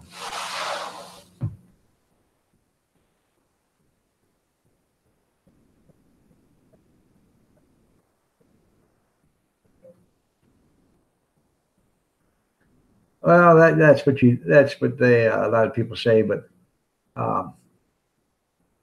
you got you get 10 hot dogs in a package and 8 buns. So you would actually have to buy 8 packages of hot dogs and 10 packages of buns, so you wouldn't have anything left over. But like I said, we buy the hot dog buns in 12 counts, and I don't know too many people that just cook 1 package of hot dogs, because what we do, there ain't that many people here other than grandkids. But even if it was just me and my wife, I would cook 2 packages of hot dogs, and we put them in the refrigerator. So when you want a quick snack, you just walk over, you can grab a hot dog, throw it in the microwave and warm it up, or just eat it cold. And we do the same thing when it's grilling. When it's grilling time, we'll go out and grill, and I'll grill steak and I'll grill hot dogs, and I'll do a bunch of grilling and then put it in the refrigerator. So if you want something to snack on in a couple of days, you just you walk in the refrigerator, open up a bowl or whatever, and grab your hot dog or chicken breast or whatever. What happened to your keyboard, honey? Oh, it's stuck? Huh.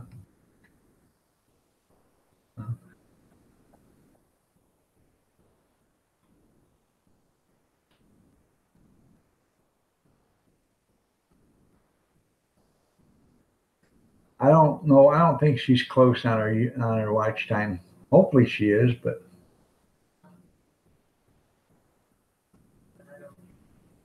huh?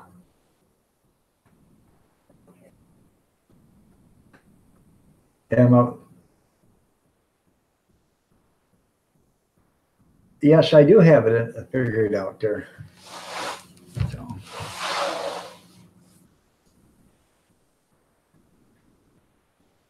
And we buy our hot dogs in bulk. We get 80 hot dogs in a box, and we buy a box of them and a box of sausages every time we do an event. And Depends on how big the event is. I'll either buy one or two boxes. I might buy two boxes of each. Depends. And I never buy. If the event's going to be 2 days, I never buy enough to cover the 2 days at once. I go in and buy the stuff for the one day. And when I'm done that night or that afternoon or whatever, I'll go back and buy more. Because I don't want to buy, 5 boxes of this and 5 boxes of that and find out when I'm done, I still have 3 boxes of this and 3 boxes of that. Sure, you can leave it in the freezer, but then that's just wasting your own money because your own money's sitting there and you're keeping it cold and it's costing you more and more money every day. So, and the same way with potato chips. We buy potato chips in the 50 count packages. And the thing of it is when you buy the potato chips, some of these potato chips, they've only got a couple of days and they're out of date. And then some of the other ones, I like the Fritos, have a different shelf life date than the other ones. So when you buy them, maybe 2 weeks from now, your shelf life date is done on the Fritos, but the other potato chips are good for another 2 months. So now you're screwed. So you always have to buy another package. Yes, dear. No, I don't run it. My wife runs it. I never said I didn't run it. My wife runs the business. I'm the good-looking guy that takes some money, and then I go run and get off.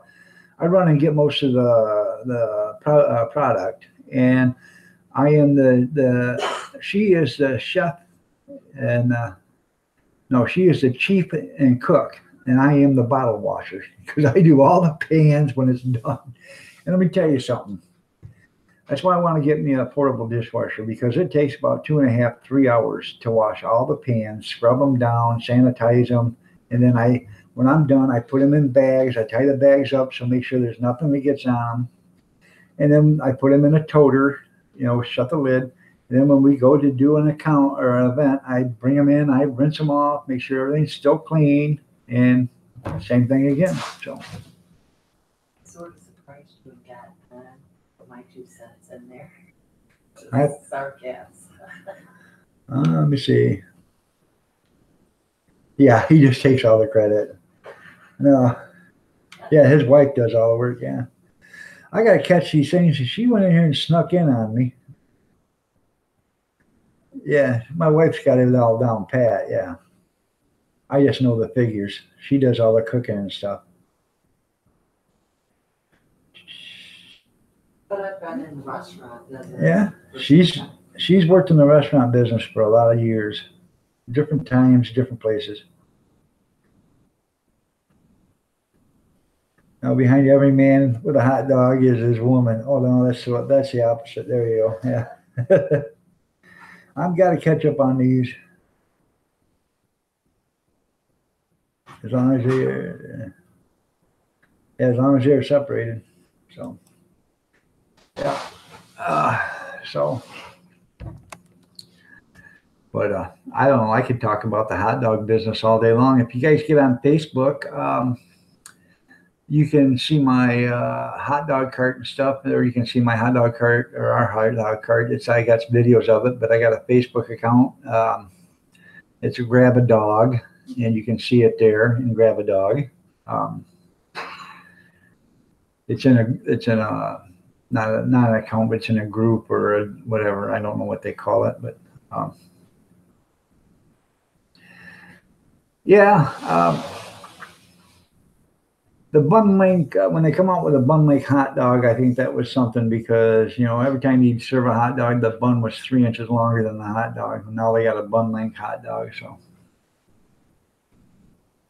you're right, dirty dog. Nothing like a good wiener. And not to brag, but I think we got pretty much the best. Yeah, we have pretty good hot dogs and sausages.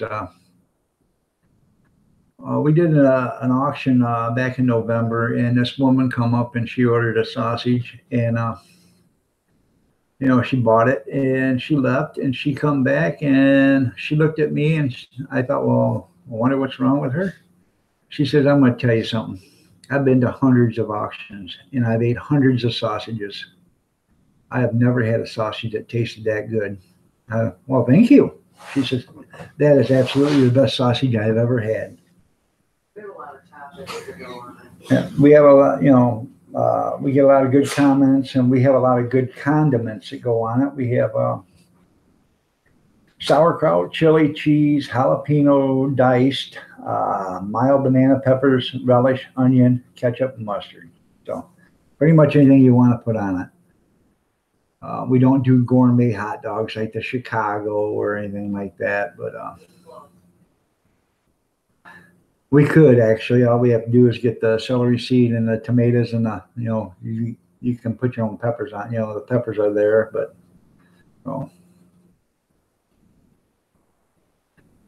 And we serve sloppy joes every once in a while. It depends on what we're doing or where we're at, and we'll serve a sloppy joe on a hot dog bun. And you'd be surprised, people like it that way too. I mean, we don't buy extra different kinds of buns because there's no sense of doing that, So yeah, a few women tell you your sausage tasted good. Gourmet ketchup, mustard. Yeah, I don't have gourmet mustard, but we buy the mustard and ketchup by the case. So, and every time we go to an event, it's a new bottle of ketchup and it's a new bottle of mustard. You'd be surprised how much mustard and ketchup we actually throw away. So.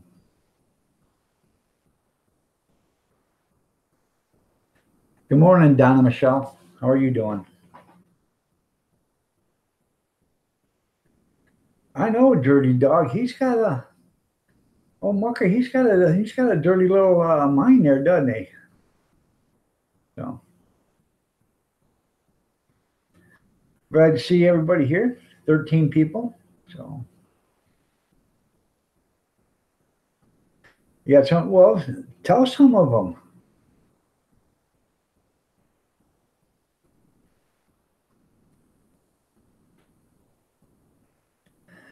We thought about putting bacon on too, and if we do bacon, it will be bacon bits, and it'll be real bacon, but it'll be bacon bits. And everything is self-serve on the condiments, except for the sauerkraut and the chili, because we heat those.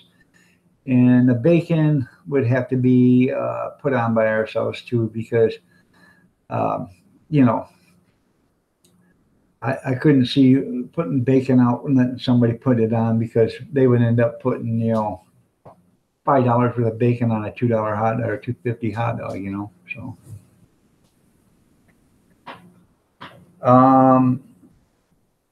No, it's not Heinz ketchup, but it's made in the same factory on the same line that Heinz is made.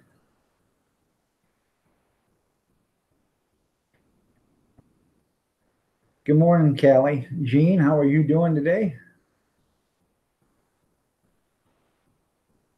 Your dirty little mind. There you go, dirty dog. We're doing good. You got 15 people in here. Jean, I trust you're on your 5th or 6th cup of coffee by now.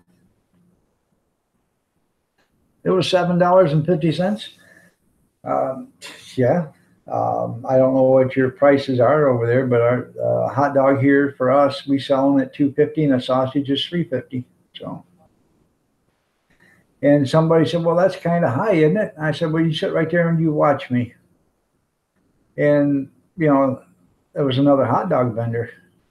And when he got done sitting there, he said, you know what? I found out something. I said, what's that? He said, I found out I'm selling my hot dogs too cheap. I said, yeah. I can sell just as many hot dogs at $2.50 as I will sell is at $2 a piece. So people don't. $2.50 is a good deal for a hot dog, especially when it comes with everything that's on it. I don't buy Heinz products. For one thing, they're high priced. So.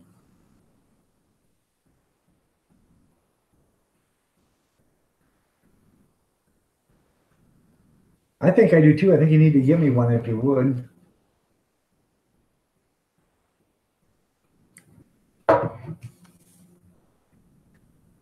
I think you're supposed to say, hell with him. He's got 2 legs. He can get it himself. That's too bad now. There's your answer there, old mucker. I'll get it, Kath. Oh.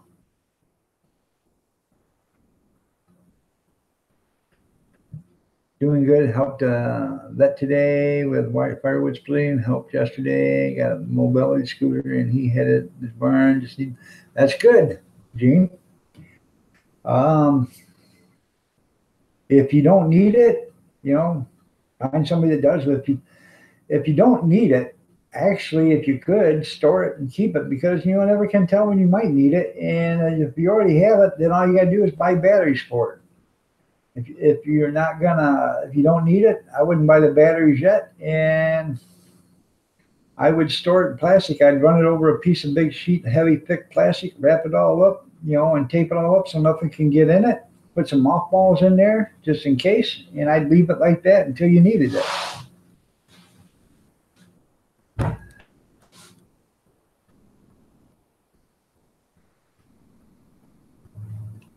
You're right. Simple Joys, yeah.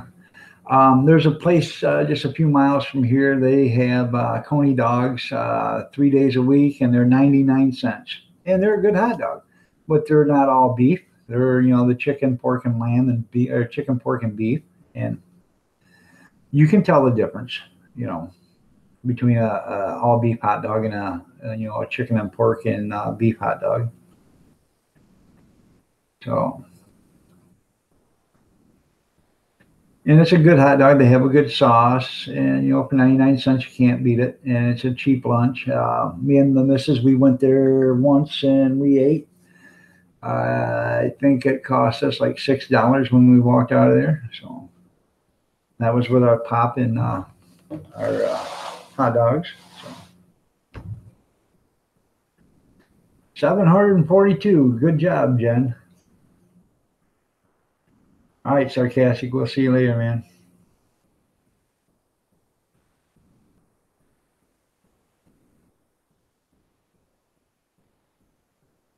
There you go. Jane, that's good. I had a hover round, and then I had a 4-wheeler, and I got the hover round still, and I sold the 4-wheeler last year because I had the knee operation. I started to walk. I put up the 4-wheeler for sale, and it needs batteries, and nobody wanted to buy it. So I will just keep it in my garage. And when I do, absolutely, if I need it again, I will buy batteries for it and put the new batteries in it, and I will use it then.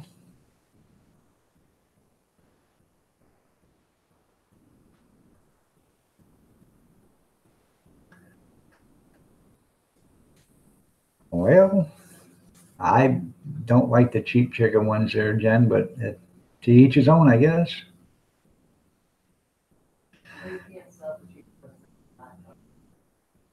What's that?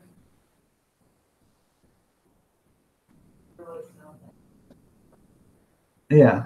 I wouldn't. Right. It's we really can't. You found batteries for $49 each. Thank you. Yeah, we can't really sell the chicken hot dogs.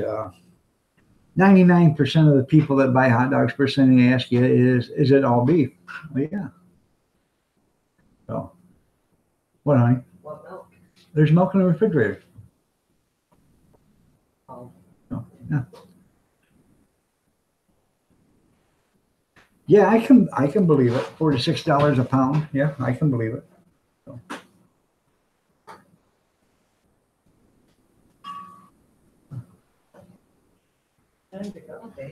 We like I said, we buy them 80 at a time, and we get them for $25.99 or something like that, $24.99 plus tax, all beef. And we buy them from Gordon Food Service. And what's that? No, they're $24.99. And then we buy the sausages are $24.99, but you only get 50 instead of 80. So.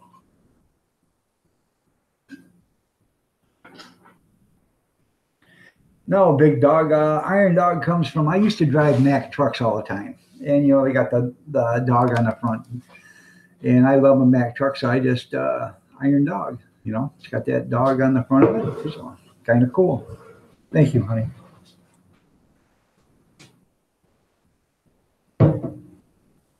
I was a garbage man for 25 years, and then I drove.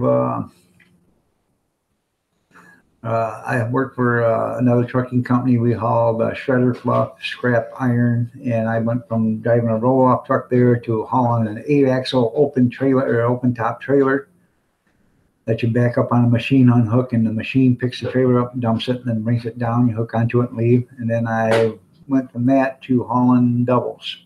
So, well, thank you. I'm glad. So.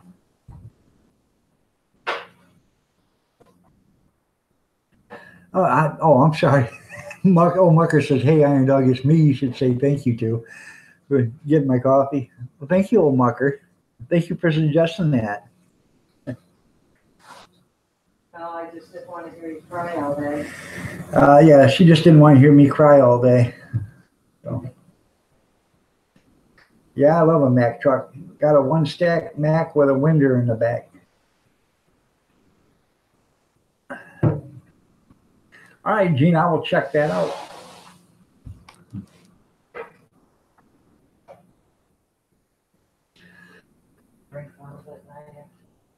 I know, I drink it all. She has to make more. So. How you doing, Ann? I'm disabled, Jen. Yeah, I went from working 70 hours a week to not working in 5 days. So literally not working. I went to work one day and I wasn't feeling good. I started by 2 o'clock in the afternoon. It was hurting me to walk. So I said, hey, I got to go. I'm going to go to the doctor. And by the time I got home, I couldn't see the doctor. So I went to the hospital and they checked me out and said I had sciatica. Take the next day off. Well, that was on a Monday. I took Tuesday off. I went back to work Wednesday and I worked till about 2:30 and said, hey, man, I'm starting to hurt. I'm going to go home. I said, hey, that's fine, Keith. We know you don't feel good. So I went home. I called him that night and said, I don't think I'm going to be in the morning. No problem. We didn't think he'd be here anyways. So that was Thursday. I didn't show up again. Thursday night, I called him and said, yeah, I'll be there in the morning for Friday. And they said, well, Keith, come in at 8:30. We got something we want you to do. I said, all right. Well, that didn't, alarm me or anything because there's lots of times I've been in at 3 o'clock. I've went in at 6 o'clock. They've had me come in at 10 o'clock in the morning to do a special job and all this other stuff. So I come in at 8 o'clock and they said, we need you to go with him. I said, where are we going? He said, he's taking you to St. Vincent's Occupational Health. We're going to have you checked out and make sure you're, you're healthy enough to work. We don't want something to happen to you. We want to make sure you're okay. I went to their occupational health, and in about an hour and a half, they told me I was done. They couldn't believe that the company doctor had passed my last 2 physicals in the last 2 years, and that I've had nerve damage done. Was losing my hearing. I was losing my vision, and I had nerve damage on my fingers. My fingers were tingling and would shake, and so.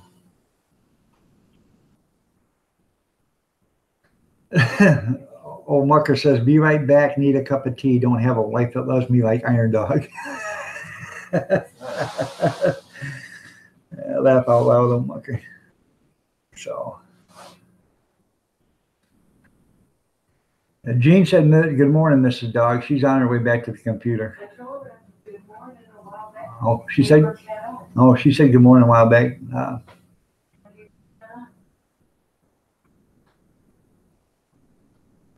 Yeah, it was a hell of a mess. Yep. So, and now I'm suffering with, I got something going on with my hip. I had to have a knee replacement. It wasn't nothing for my knee to hyperextend because I had to walk in the landfills. I would hyperextend the bad knee 3 or 4 times a day. And I don't know if you guys ever stretch your muscles out to where they ain't supposed to stretch, but it hurts and it hurts a lot. And it got to the point where it never hurt. It didn't hurt anymore. So, Mr. Cool is in the house. How you doing there, man?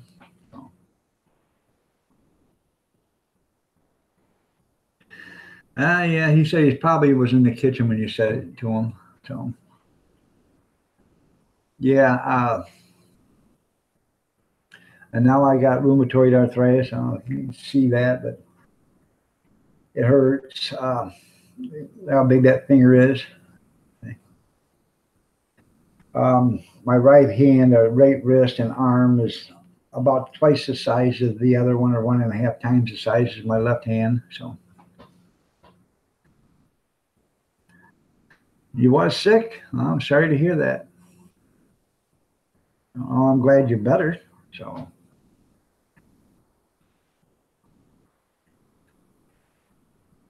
oh, we got 17 people here. So, well, that's good.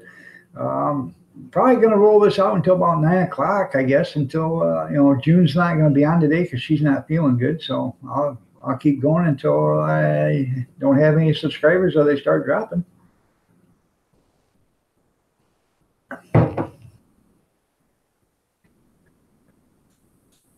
Right. I need to find a different kind of work, but there's not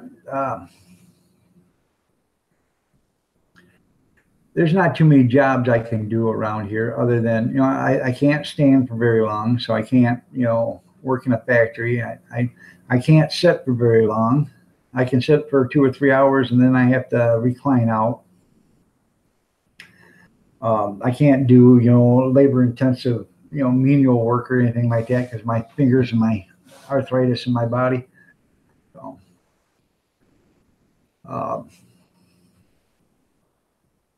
I'd like to find a job that I could actually do. It would be nice because like I said, I'm lucky I'm not a horse or they'd have shot me by now. I never took any time. I always worked. I would work at the garbage company, and me and my wife, we put a basement underneath my house, and she would dig during the day. I would dig at night, and I'd work 2 or 3 hours after I'd done work 14 hours a day. I'd work 2 or 3 hours on the basement. Then, by the time you clean up, you have to go in and eat dinner. Then, take a shower and get ready for work. You got to get up at 1 o'clock in the morning, go to work again.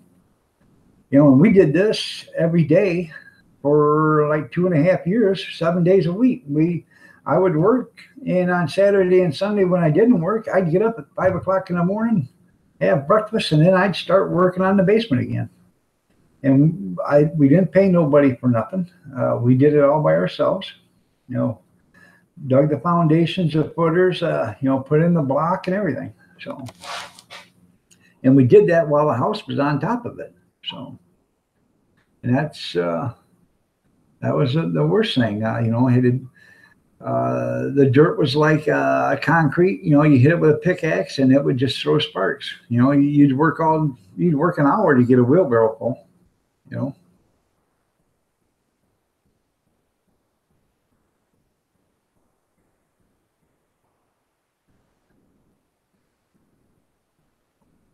Okay.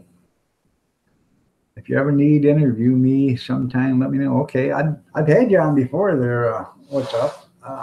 In fact, I've been running that live stream along with some other ones every day. So, but Simple Joys, they have a halfway decent channel. They might be interested in interviewing you. And the Two Family Mitchell Homestead, they probably be interested. So,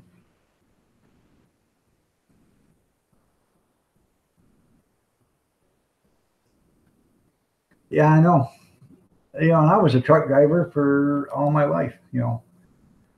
Um, I started driving. I worked in a factory for a couple of years, and then I started driving truck in 1987. And then, actually before that, because I worked for a garbage company in '84. So in 1984, that's when I started really, and that's all I know. I can do some welding and stuff like that, but I can't pick up anything heavy anymore. I can't hold on to anything. I had to go jump start my son's truck last night, and it was all I could do to turn the ignition on his pickup. And if it wasn't for his carabiner being on there and where I could flip the carabiner around to give me some extra leverage, I wouldn't have been able to turn his key on his ignition. It's on the column, and I was standing outside trying to do it, and I ain't got enough strength in my wrist to do it. So with my car, it's on the dash. You just turn it like this and it starts, and it's no big deal. So got to empty the pot. I haven't watched that video yet, Dirty Dog. I was busy all day yesterday, but I've got it wrote down to watch it. So I'll leave you a comment and a big thumbs up when I get to it. I had some company show up yesterday, and then some other stuff happened. So I didn't go on anybody else's live streams yesterday, and that's kind of unusual. I usually go to at least another one or two, and I didn't do that yesterday. I went to the chatted for a couple of minutes, and then got out of there and left. So, but I've got it wrote down in my little book right there. So I will make sure I get to that.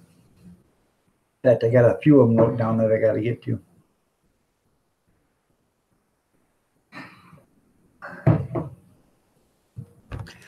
I could be a gigolo there, Simple Joyce, but I don't think the wife would like it. Well, then again, she probably, if the money was good, she probably wouldn't care. Good morning, Mark. Oh. Did you get anything good at the auction last night? I was going to tell you to bid on that rototiller for me, but I didn't. I forgot about it. You left already.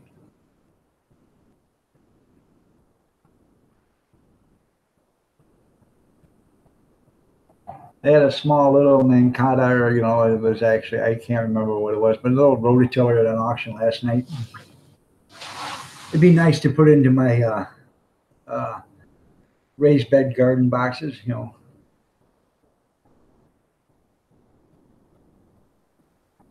Oh yeah. How much did that rototiller go for?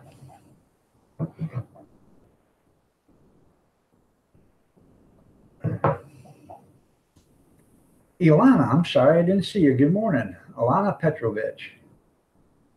And every time I talk to my brother, I tell him to tell Bear Ilana says hi. So, but we're going to go down and see him here not this weekend, probably next weekend. We'll go down and see him. And I'll give Bear a kiss for you and tell him you said hi.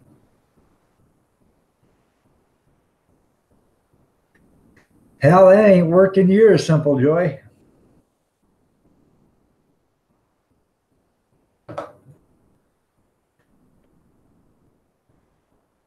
Good morning, JD. How are you doing? Glad you could show up.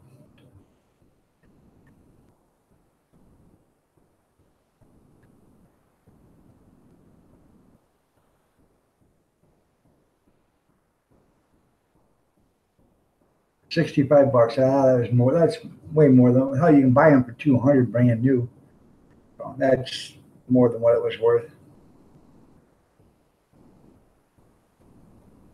And if you really want to, the good ones are the Mantis, and they only sell for $214 brand new. So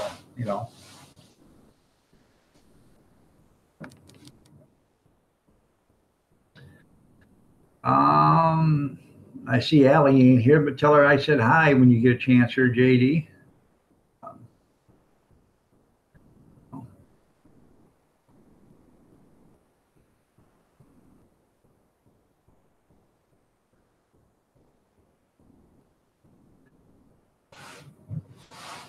I'll probably go to the auction next week. See, I told you they're Simple Joys. Take it from Mrs. Dog. She knows everything. I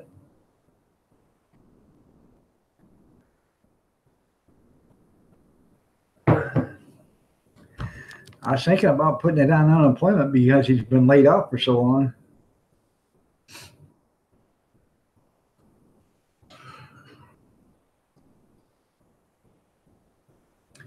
And I will, Elena, when I go down here, I will take some video of Bear and I will put it on YouTube for you. So.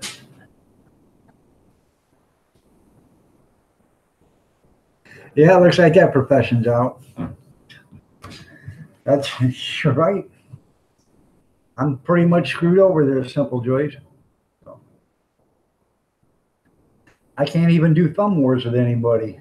You know, 1, 2, 3, 4. I declare a thumb war. I'd lose before I even got to the 4. So.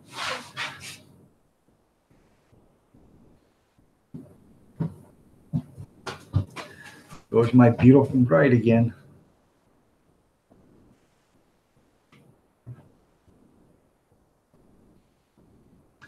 How long have you been married, Simple Joys?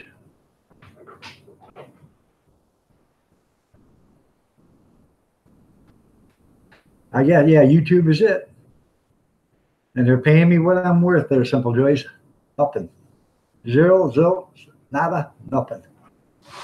They're paying me what I'm worth. Yeah.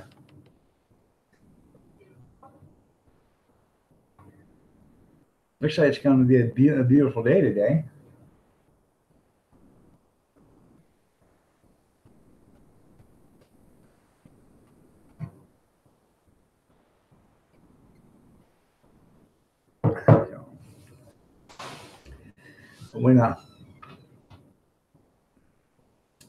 When we do go, I'm going to go down to my brother's. I want to do a video of him and him and us, and you know, and then I want to do a video of Bear.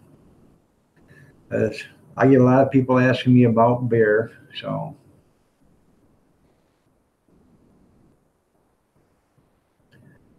Well, that's good.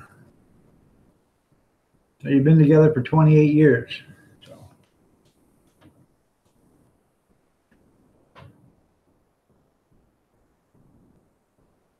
Well, that's good. A nice set of binoculars for $4.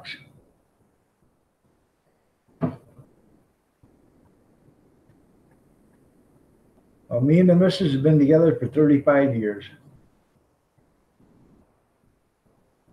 So. I was just a snot-nosed kid. I was 19 years old when we were married, and she was 20. So, older women. Yep. So,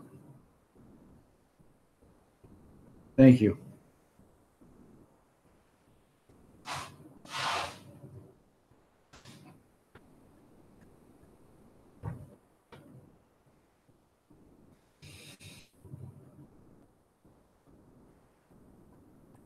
Anybody got a subject they want to talk about?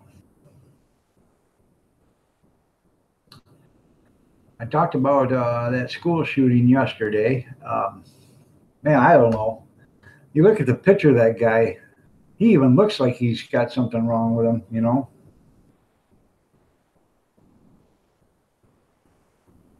Yeah, we are a bit rarity of the days anymore because people aren't married that long. Got a nice chair for $4. That's good.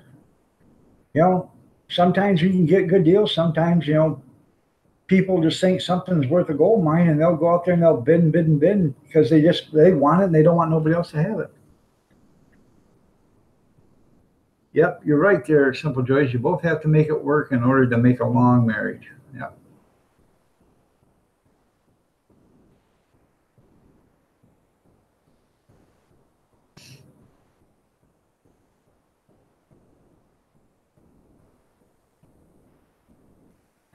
So. Mr. Mach 1, how are you doing today? 33 years for Mr. Mach. And oh, Gene, he likes getting old furniture and redoing it. Mr. Mach, you want to come on? You ain't never been on one of my live streams, I don't think, have you?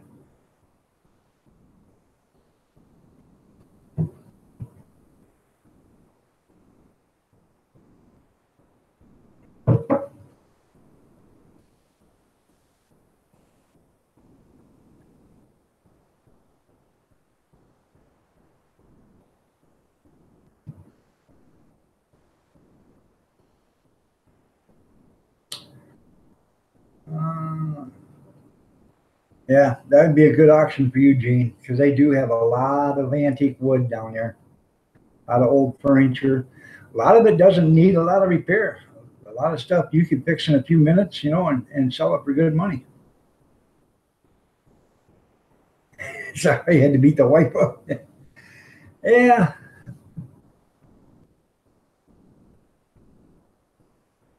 We know better than that, old mucker. No.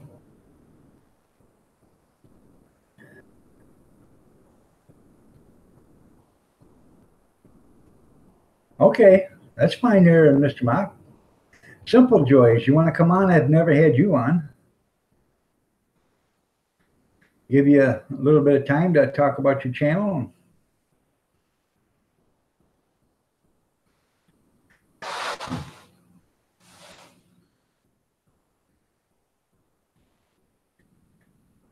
I found out the best way to do upholstery and stuff like that, Gene, is to have a professional do it.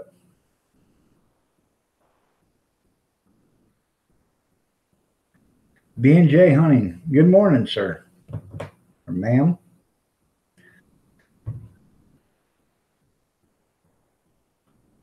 Huh. Well, it's not that hard to do there, Simple Joys. I can send you a link, and all you gotta do is click on it, then click on the other stuff. Okay, old mucker, I'll send you an invite. Hold on a second.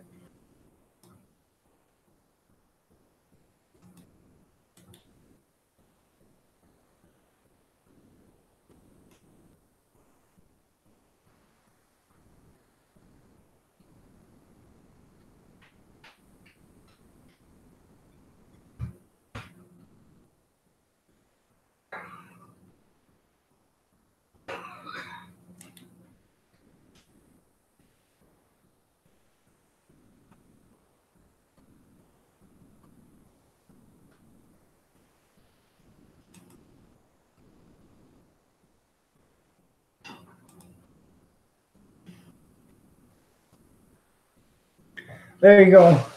Old mucker should be there. How you doing, Joker Fish?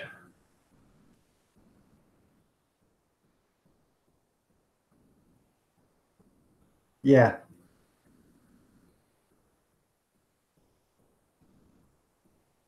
Oh, okay. You're just the good looks of the operation. That's funny. Thank you, BJ. Just got a comment from B&J saying great videos. Mrs. Iron Dog, would you like to come on? Would you like to just come over here and wave at the screen and tell people who you are? No. Oh. Did you get it there, old mucker?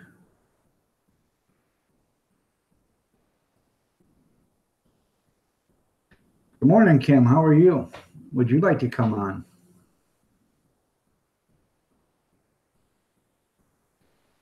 I got 21 likes. All right. Thanks, Pinky.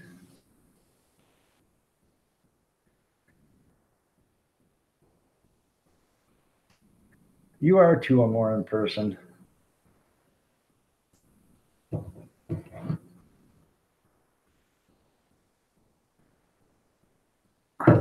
You didn't get it? It's in your, it should be in your community page. Go to your home page, then go into community and look under messages. It should be there.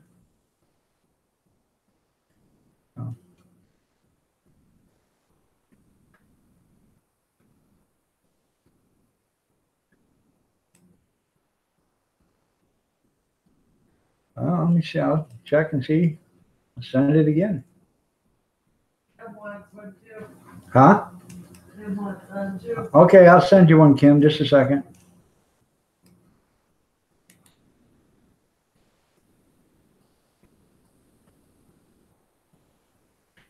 Says your message has been sent to Old Mucker.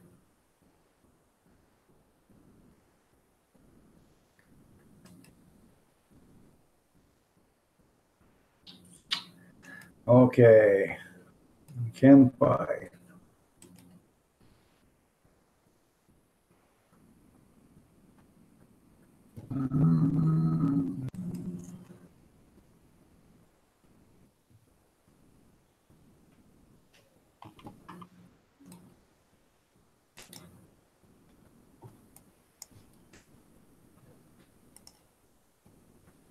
Your message has been sent to Kim 5.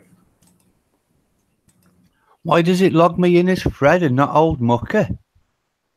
I don't know why it logs you in as Fred, because if you look up in the right-hand corner, that's your Google account is Fred or something.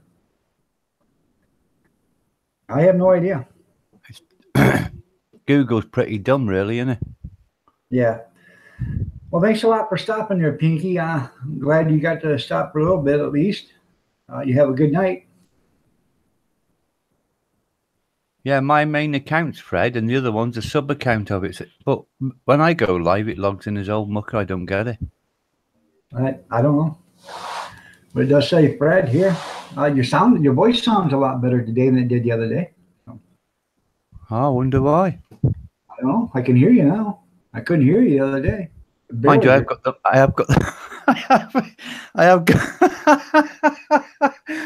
the mic about 2 inches from me gob. Okay. The other day it was on the desk. Oh, okay. So at least I can hear you now. If you guys aren't familiar with Old Mucker, go look at his channel. He doesn't say nothing on his videos, but he does on the videos I've seen. I haven't heard him say anything, but he does show his motorcycles off. And he went for a ride the other day. Poor Mucker was on the wrong side of the road. I thought he was going to get hit, but then again, the car coming at him was on the wrong side of the road too.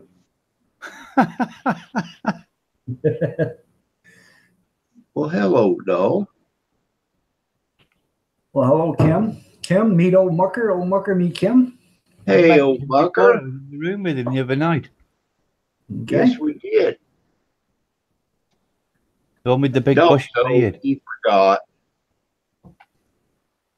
Well, I got that CRS going. But good morning, old Mucker. You all right? Yeah, it looks like the right side to me. Yeah. Well, the other day, Simple. I was watching Vinny G, and he was videoing from inside a pickup truck, and I commented on there, "Hey, Vinny, where'd the steering wheel go?" He was on the left side of the truck. Well, as y'all know, in America, the left side is where the steering wheel is. On the right side is where I think 70% of the world has their steering wheel. So, Do you want to see a quick picture of me? yeah. Just 2 seconds. I'll see if I can share my screen and show you one. I'm not putting it on for long. I don't want to scare everybody. Well, how you doing? Well, you're a handsome man.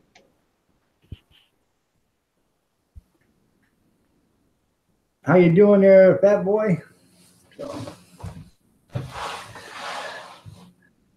Well, Old Mucker, I'm glad we got to see what you really look like. I was beginning to think that's what you look like now.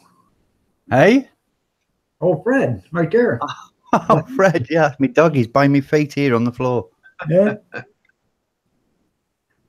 He's asleep, actually. Well, I tell you what, there's hardly anything better than an old faithful dog, Yeah, they're great dogs. I love them. Yeah, when a dog has been by your side for years, and that's one kind of friend you'll never ever find. You'll never get a better friend than a dog. Right. I used to work in a garage part-time on after hours and stuff. And we had an old German Shepherd there. And this thing was the meanest dog you'd ever seen in your entire life. You'd have to slide its food and water to it with a pole, because this dog, you couldn't get close to this dog. Only the owner could. And you could tell if this dog had a rough night, if the kids were out throwing rocks or whatever at this dog, because that dog would come out of that doghouse in the morning and he'd just be, his hair would all be standing up and he'd be growling at everything that walked, you know. And whose dog was that? I worked for a guy that owned a garage, and it was his dog. Oh, and it was left to protect the garage. Yeah, it was out there to protect the garage, yeah. Oh, and kids used to torment it. Oh, yeah. So Little shits, aren't they? If you didn't have the dog out there, you know, the garage probably wouldn't have been there as long as it was, because they'd have just went in there and, you know, kicked open the doors or whatever and stole everything blind, you know. So yeah, it's a shame though that you was a dog though, isn't it? Yeah, it is. I've never been a big fan of putting a dog on a chain, for one thing. So Well, it's all right if they're in your garden and you're with them or something, but right.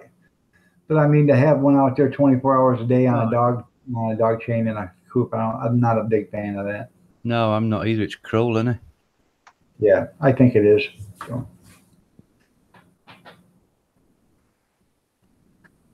Well, I hope you made your 4,000 hours there, Kim, instead of your 4,000 minutes. Oh, yeah, it was hours. Yeah. I checked that wrong, but I made it. Yeah, that's good. I checked this morning. I'm at 189,000, so I gained 10,000 overnight. Oh my God! So They're not counting my videos. I'm running on yours. they're not counting something. So Where do you check your minutes? huh? Where do you check your minutes? You go to your home page, hit Video Manager, and then when that opens up, go down there and you'll find Analytics. Hit Analytics. Yeah. And when that opens up, you go to the right-hand side, go up to the top, and it'll say 28 days. Click on that, and then find 365 days. Click on that, and then it'll tell you how many minutes you've had since February 13th or 14th of 2017 to February 14th of 2018. My last 365 days, it says watch time 4-611. That's all. So you've had 4,611 minutes. Yeah. Yeah. And you can change that to hours. You can go up there and you can hit that little gear up there, and then that'll open up another tab, and you can change that all the hours, and you can actually make 365 days permanent up there too. So every time you do click on it, it'll show you the hours and for the last 365 days, or the minutes for the last 365 days. Yeah, 77 hours, 3 days, 4 hours, it says, or something. Yeah. So that's more than I thought I'd had. God. Right. Well, that's, you know, if I don't make it by February 20, I guess that's okay, because I won't really lose anything because I haven't been monetized, and I'll just, you know, until the day I get my 4,000 hours, I guess I'll just keep plugging along until I get that, and then I'll start being monetized after that. How many more hours do you need now? I need 60,000 more minutes, so that will be 1,000 more hours. So, God, it's quite a lot, isn't it? No, I need 50,000 minutes, so I need 900 hours, something like that, 880 hours. That's a lot, isn't it? By when? February the what? By February 20th. Yeah, it's a lot, but if you've got 10 or 15 people out there watching your videos and they've got 3 or 4 of your channels running at the same time, it doesn't take that long. So. Oh, right. No, I know I ain't got very many people watching me, but I got 10,000 minutes last night. It just, you know, like the Simple Joys. He says Go on. The Simple Joy says he needs 300 hours. Well, it probably hasn't updated because I've been running the Simple Joys. So I bet you're a lot closer to 300 than what you think by now. I just think, you know, you have to wait for it to update or whatever. So, but he only needs 300 hours, which means he's 18,000 minutes away. So, Yeah.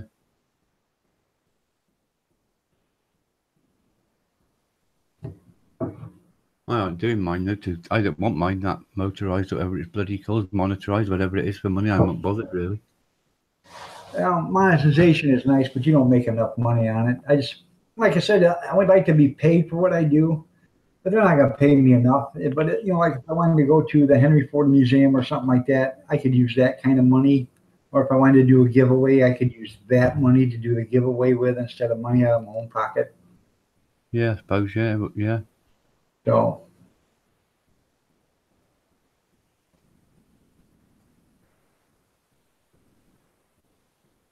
yeah, when it updates, you're probably going to jump up. You're probably going to be way over your limit because 300 hours really isn't nothing.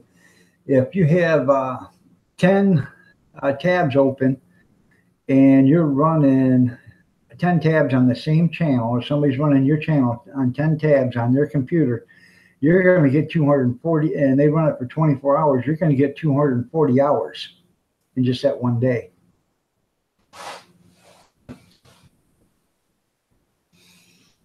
Yeah. So that's how that works. Oh, I got text messages, isn't it? Ugh. Shut up. That would be nice if you got a good birthday present then, the Simple Joys.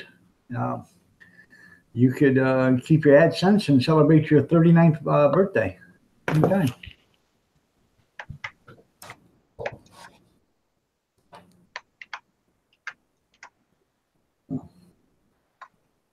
I'm grateful that you run videos all night there, Elena. Thank you.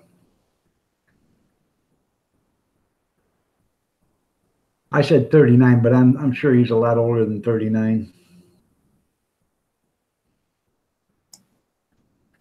So I wish I was 39.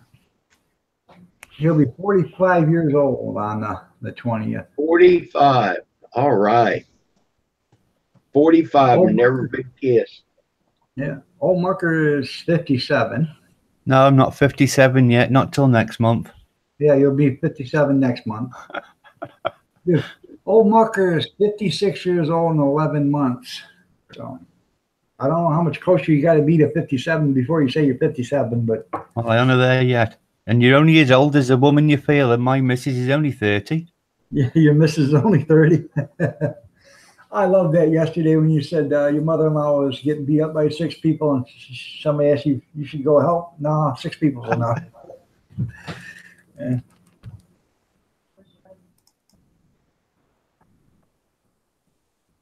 What's that? Oh, yeah. Mrs. Dog's going to be 56 in April. So she's 55 right now. So 55. 55 was a long time ago too, Gene. So are you a toy boy then? What's that? How old your missus? 55? Yeah, my wife is 55. She'll be 56. So you're a toy boy? Yeah, I'm a toy boy. Yep. All right. She's a cougar. So, yeah. Yeah, I wouldn't want to go back being younger than 35 because it was way too hard the first 35 years. You know, after 35, you start learning stuff. You know, you start taking advice instead of knowing everything. So.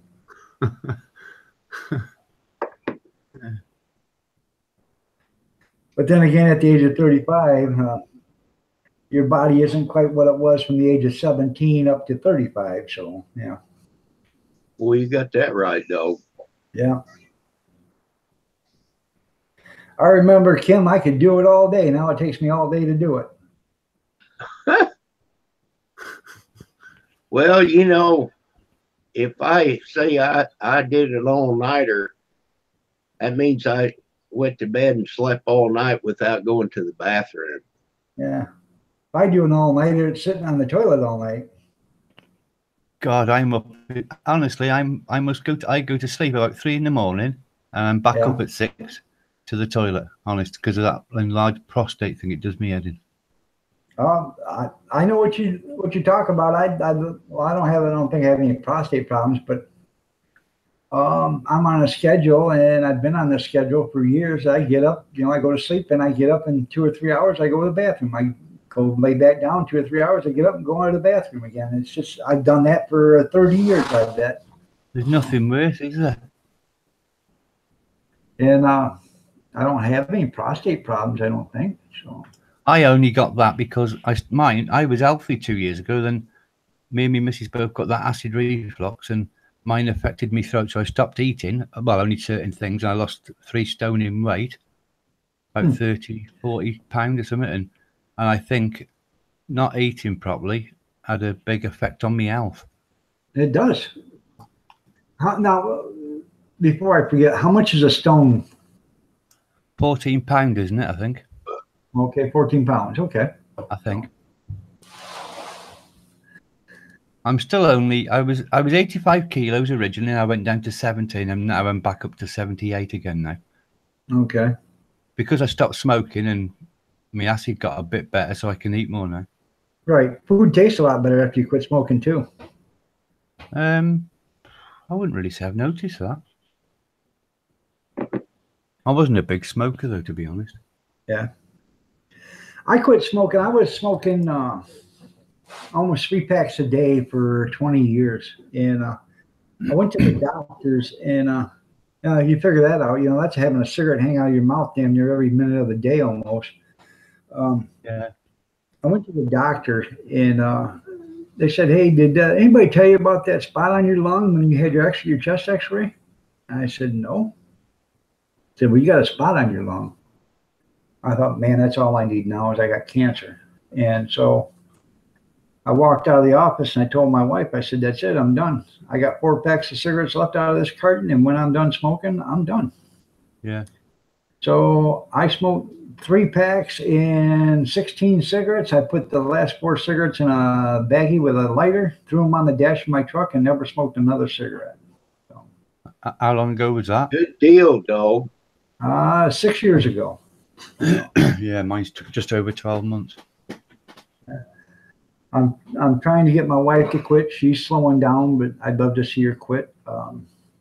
And she will feel a lot better after, when you first quit, you feel like crap for a couple of months. And trust me, you do, because, your body's going through withdrawal and all this other stuff. And, your lungs are trying to clear themselves out. And, you start coughing, and the next thing you know, you got something that comes out of your lungs, and where the hell was that at, and you start breathing better then finally.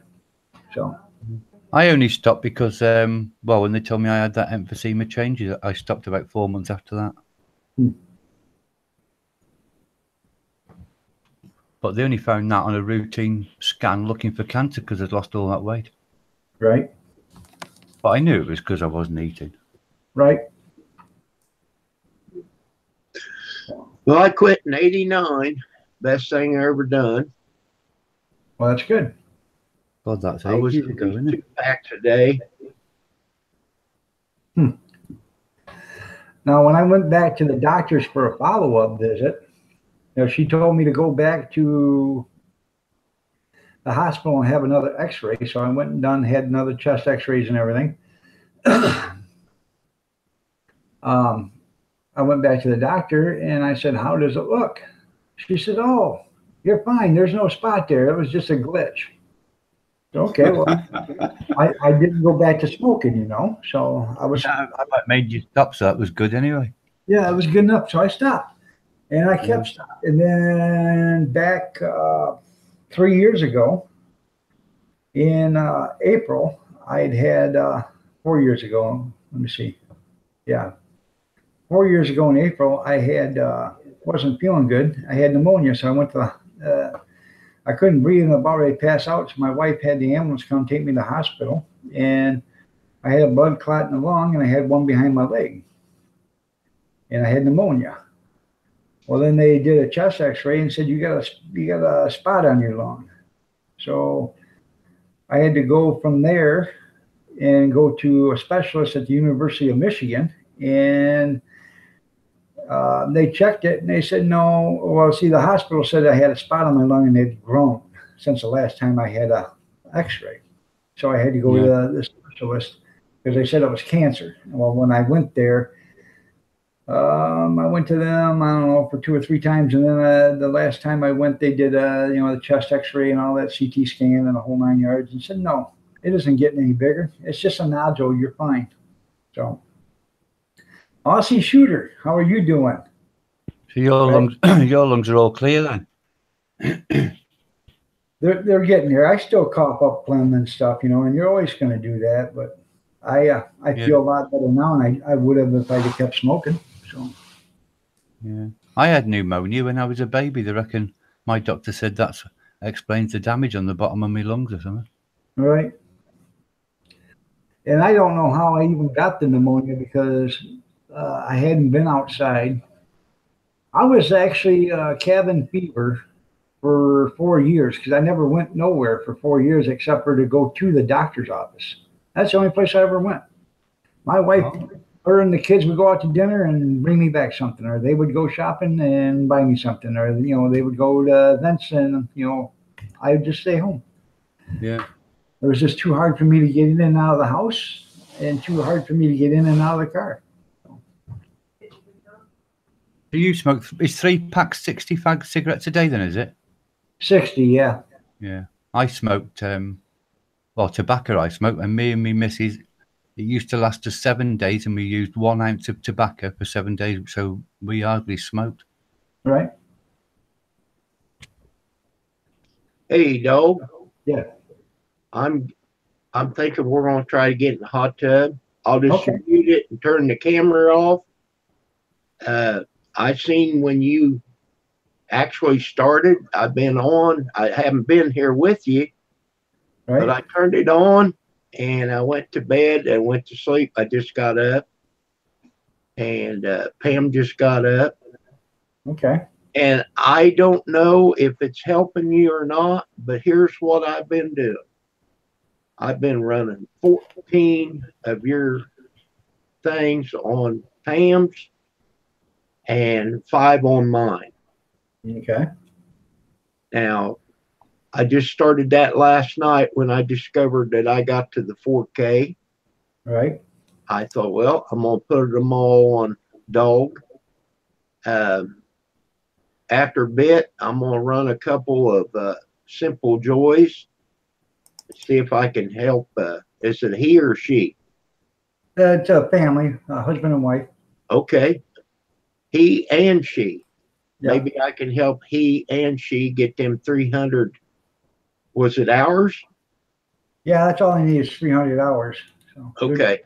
Yeah. Well, I'll start a couple of streams for them on my computer. Okay. I'm sure they'll appreciate it. Well, I appreciated the help, and since I've got the 4K, I'm gonna shut some of mine down and put other people's up. Now, I don't know, dog, whether it's accounting or not. That's like I said the other day. You got 14. You got about 19 lists running. Thank you. Like I said, if it doesn't count, it doesn't count. At least we give it the old college try, I know darn well it's not going to help if I don't try. Right. So I'm gonna mute and turn the camera off. And if you get ready to shut down before I'm gone, don't worry about it. Just shut it down. I'm going to keep it going until 9 o'clock, and then I'm going to shut it down. So that'll be 13.5 hours. I might be back. I might be back by then. Okay. And then when you get shut down, I'll set up the Simple Joys. Okay. Okay. I'll see you in a bit. Thank you. Have a good one. See you, Kim. Oh. It's a good man right there, Kim is. Really a good man. So.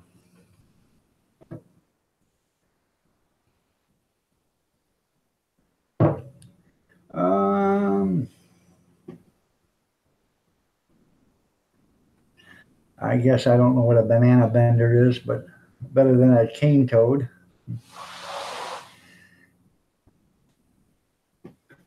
Thank you, Ken. Bounce in to say hi. Appreciate that. And by the way, Aussie, you're welcome. I try to show everybody some channel love.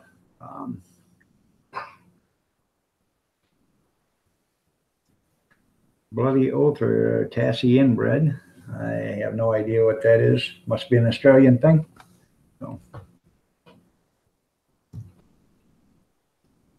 So, Mucker, tell somebody a little bit about or tell us all a little bit about your channel and about what you do for a living. Oh, you got Maybe me to you say can this the other night. I don't know what to say. Anything you want to say?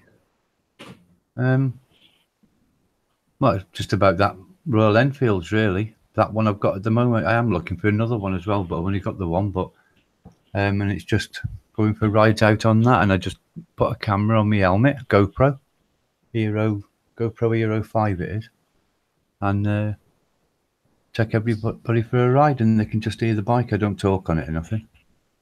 And I've got them other 2 clips of angry customers, but I've got another channel for them, so I'll be moving them soon. Well, tell them what you do for a living. Some people might be interested in that.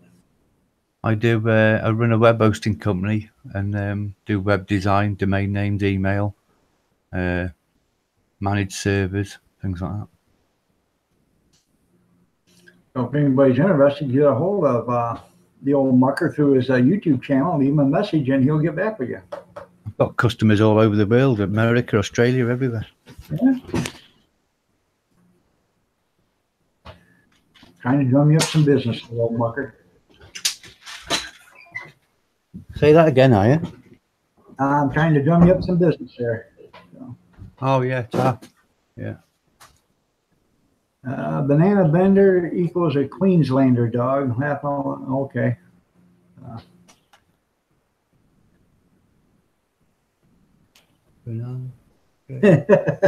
Bananas are straight. We bend them and then ship them out. There you go. Yeah. Well, you know what, Simple Joys, we have elbow macaroni here, and we have left and right elbow macaroni. So when you buy elbow macaroni, you want to make sure you get both kinds. You want to make sure you get the left and the right elbows. Because if you just get all left elbows, it's not going to taste as good as and it doesn't taste as good if you just get all right ones. So you want to get left and rights. How you doing, Pappy? Nice to see you join us.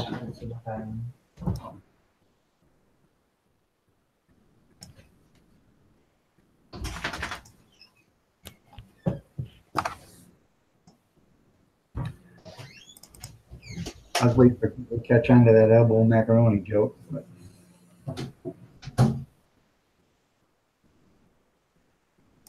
Well, good morning, sweetheart.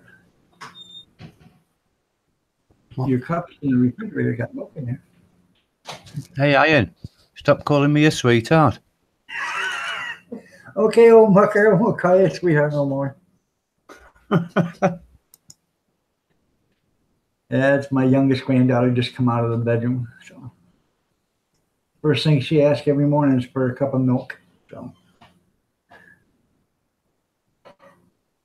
and there's a picture of old Mucker's bike right there on the avatar.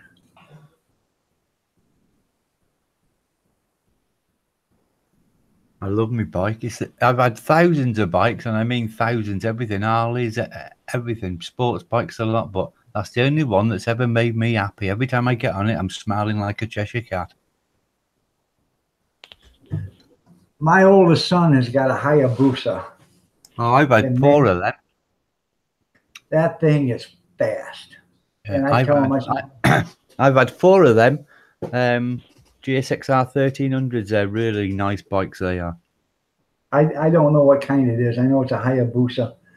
But I just tell him, I say, he races every once in a while. He'll go up to the dragway and he'll race it. I just, I tell him, be careful. I had a brother killed on a motorcycle. I just don't think I could stand it if something happened to my son on one. Yeah, they're Hayabusas, a Suzuki Hayabusa GSXR 1300. They are. Yeah. When I had the old ones, the 2000 models, they were the first ones that did over 200 miles an hour. Yeah, I don't know what his runs, but it 190. 100 do 190. Yeah, yeah, they're fast. Yeah. That's the only bike that ever caught me out and nearly threw me off. Huh. Only that was my own fault though, because it was on a bypass and I was in the outside lane. And I only wear jeans and t-shirt, and it was a bit damp, and I knocked it down a gear and opened it up on this bend, and the back end slid right out. They Huh. must have thought I was a nutter. Honestly, it must have looked great, but I didn't do it on purpose. It was my own fault. I underestimated the power of it. I had an old Simple Joys. I had an old Indian years I ago. like Indian. But what I had was the old Indian, one of the very first ones that had the old kickstart engine with a belt drive on the hub. Yeah, yeah. And or on the rim. And this was, I don't know, 1912, 1914, something like that. I don't even know the year of it. I bought it when I was 14 years old from a guy. I was a paper boy, and he had it hanging up in his garage, and he said he'd take $50 for it. Took me a couple of months. I made the $50. Oh, you told me and you sold it, didn't you? Yeah, I sold it. Yeah, I remember. I had it for a couple hours and sold it for $400. That's what a profit. money I ever made. Yeah. So. Yeah, I'd have sold it as well. Bad boy's got a Schwinn 12-speed that'll do 20 mile an hour downhill. I'm trying to find a pic of my Harley. I'll show you if I can find it. I don't know where it's gone. I've got.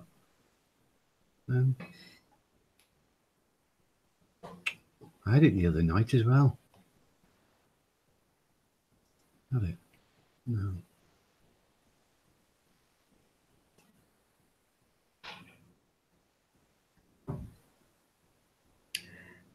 Years ago, Gene, I was running roll-off truck, and I was up in Milan, Michigan, which is like 35 miles from here, 35, 40. And I come to a street corner to stop, and thank you, sweetheart. And there was a guy there holding his head like this, and his motorcycle was laying on the ground.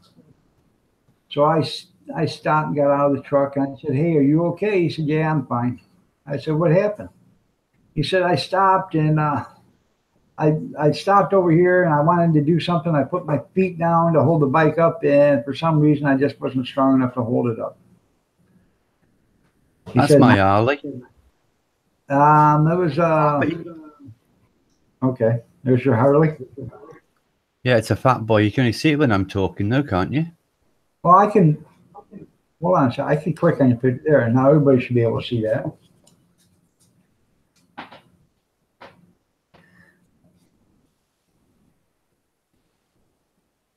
Mary says she loves a man with a bike, that boy.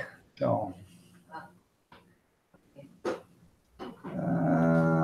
well, anyways, getting back to that guy in the motorcycle. It was one of them big Yamahas or whatever, the road touring bikes or whatever, they're one of the big ones. He couldn't pick it up, so I helped him. I got it picked up for him, and I never. This guy, I swear to God, he said, "Brother," he says, "I'm going to say a prayer for you." He says, "Thank you so much." He said, "I've been here 20 minutes. I've had 50 people drive by me, not a one stop and help me." I said, "I couldn't believe that. Nobody stopped and helped." Good morning, Fireman. You are lucky. Today, there is no call, no show at June Gall Torture Chamber and Physical Fitness live stream because she's not feeling good today, so she's not having one. So you got out of it lucky today. Didn't show up. How come my picture's still showing on my video? Oh, it must be lag from behind, is it? What's that? I can see my Harley on my YouTube screen. It must be behind or something, time or something. Huh. Well, all we see is your dog right now. We don't see your Harley no more. No, it just come up for a minute. I don't know what was going on. I've got a clue. Yeah, nobody stops to help. That's the trouble. I know a bloke that lives not far away. He fell off his motorbike, right? and everybody drove past it, didn't even stop to help him. Thank you, sweetheart. She made me another cup of coffee, old mucker. Oh God, I'm gonna have to come over there and nick her, I think, and bring her back here. She's smiling. You can. I'll swap you. Yeah, them gold wings are heavy, man. I'm telling you, especially when they're the fully dressed ones, and they've got the big engine in them and everything. So the only bike I ever dropped was a Kawasaki GPZ 900. It was outside the shop. It was so embarrassing. I was parked up an hill, and I rolled it backwards down it and turned, and it just caught me and went over. Good God, it was heavy. But I was only about 38 or something. I picked it up, but God, it was heavy. Huh. You're right, Jean. She is a good lady. She's too movie.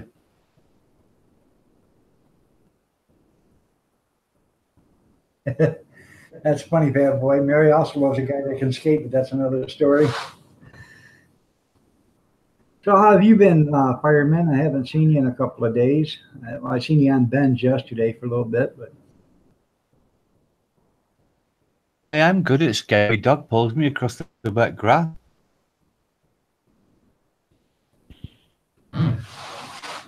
what was that? I said, I'm good at skating. When it's wet, my dog pulls me across the grass when he sees something. Yeah. We used to have, when I was a kid, we had a St. Bernard. And we'd take that St. Bernard for walks. And if that dog seen a cat, man, you better hold on, because that dog would take you for a run of your life. Yeah, that's what mine's like.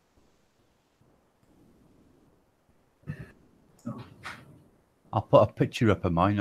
This is when he was 12 months old. Look here, I'll show you this. We got company. I'll have to talk again now, will I, to show you the picture of him? Or it goes away when I stop talking, doesn't it? That's him anyway. He was 12 months old there. Yeah, I can click on it when you and put it up here so everybody can see it. Oh, even if I stop sharing, does it stay there, does it? No. After you stop sharing it, it goes off. Oh, right. I've got another one here. Look, this is when he sleeps on the sofa with me. This is a picture I took the other night. Oh, he's a cutie. This is old Mucker's dog. One of them. And this is Mrs. Dog. Yeah, I can see him. Come and live in England. Make me some nice cups of tea. She said no. You'll like it, eh? My beautiful bride. First time she's been on camera, isn't it? She's did some nonchalant slip into the cameras sometimes. That's why you got moved. That's why I'm sitting in this room now instead of the other room, because she used to walk behind me and go to have a cigarette. She got tired of that, so. Yeah, that's me other dog, me little Staffy. She's 12 now. Look, she sat on one of the old chairs, but she's completely different than the other dog. Ain't nothing better than an old dog. So. Yeah, there was the grandkids and stuff would come walking behind me and stuff and get on the cam, and she didn't like that. So. I work at home in my office, and I've been on the phone before now, talking to a customer who I've never spoke to before, and my missus will open the door and shout something really stupid. What a show up! Right. Yeah. Tommy, you just got 2 dogs there, old Marker? 2, yeah. We had Sharpay. Her name was Princess, and we got her when she was like 3 or 4 years old, and we got it from her aunt, and we had that dog for 9 or 10 years, and she went to get up one morning and she couldn't get up, and her legs were just her back legs were just numb. She couldn't move them, so I had to take her to the vet, and they said she was paralyzed, and that was no life for her. So I had to put her down, and that was probably the biggest or the hardest thing for me to do, was to have her put down, because she was just like a kid to us, with us. So. Yeah. That's what happened to my Rottweiler. I've got a picture of him actually. He'd had bad health all his life, and when he was 7.5, he got pneumonia, and the vet told me he was going to be okay. And the next day they had to put him to sleep because all his organs had failed. Right. I was gutted, honest. Well, that's same thing happened to my brother, my youngest brother. He had a Rottweiler, and the dog had cancer and all this other stuff, and he had to help it in the house, help it out of the house. He had to carry it here, carry it there, and had to do all this stuff. And I felt sorry. I know, it's horrible. But I still miss me Rotty now. That's him on the screen now. But it's horrible, isn't it? He was the only one. I've had dogs all my life, loads of them, but he was just dead close to me. I don't know why. They just, I don't know.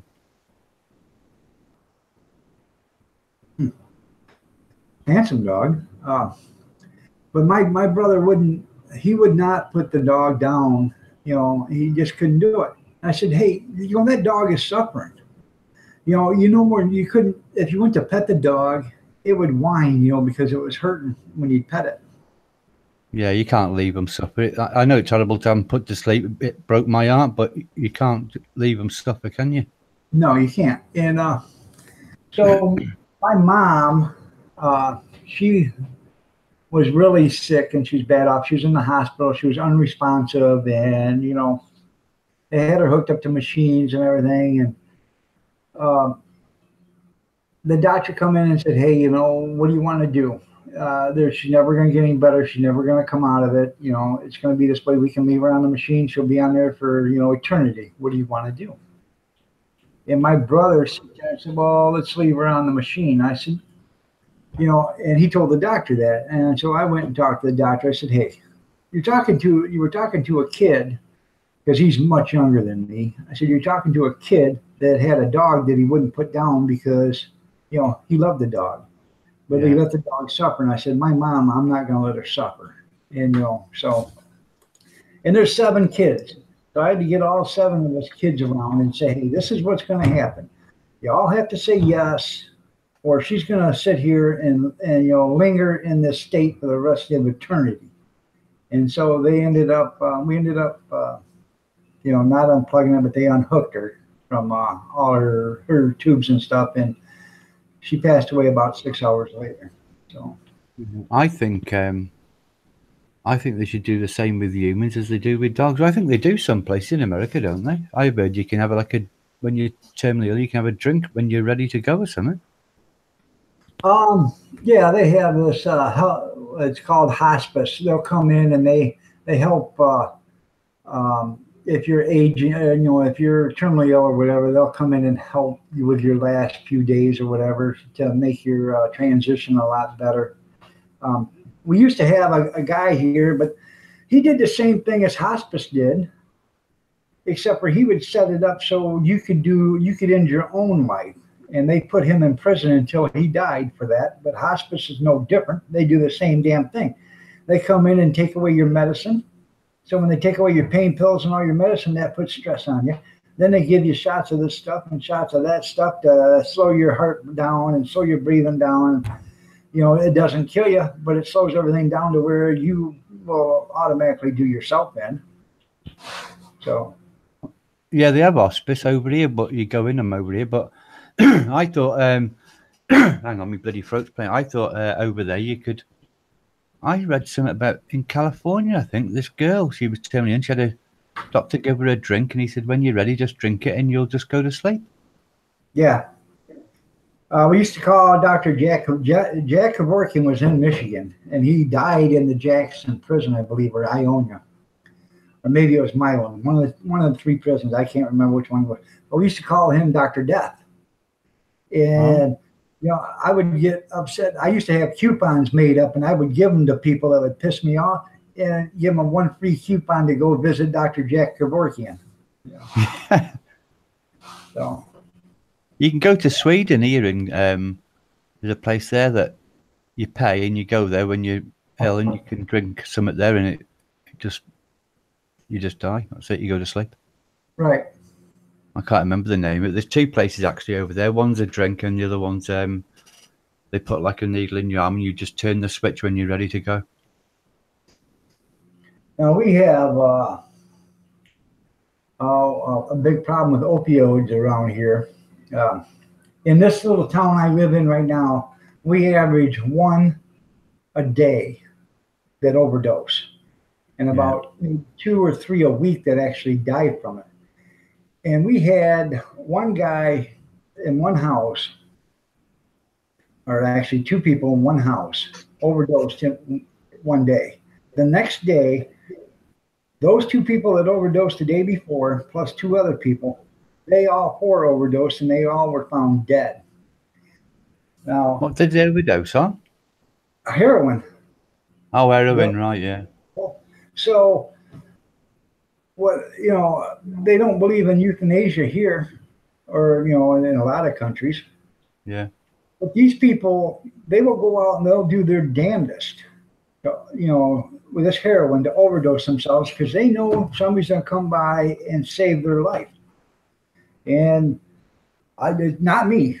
I'm going to tell you right now, if it was me being in charge, I'd stop at the coffee shop, buy me a coffee and a donut on my way to the emergency to find them, laying there in the middle of the street. I hate drugs. I do. I hate them. Coffee and donuts for everybody. We take a 10-minute lunch break before we even started working on the feller. Yeah. Because I don't know what memo they didn't get that, that shit kills, but it does kill, Yeah, I hate drugs. I do.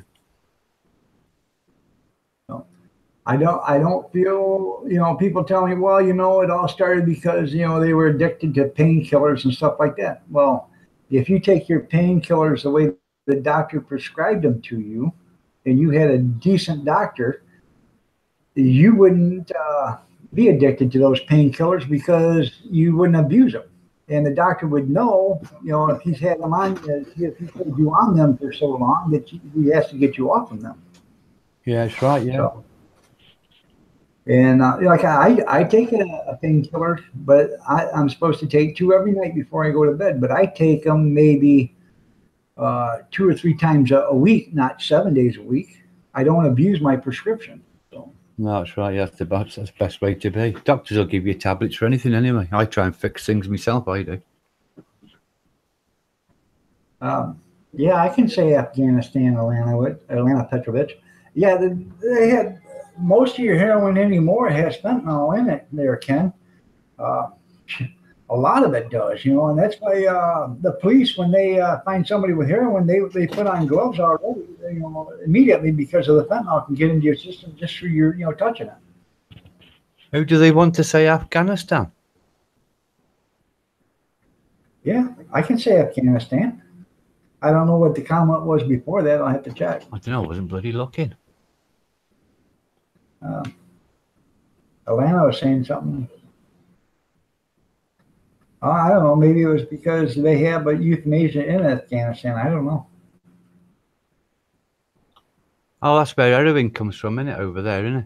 Yeah, well, yeah. So I don't know. It comes from all over, I guess. I have no idea. I think that's the biggest place. I really don't know where the heroin comes from. I think it's there. I'm sure I've seen a thing about it on TV. Simple Joy says there's 2 pills. One causes death and the other is Viagra, so you don't know if you're coming or going.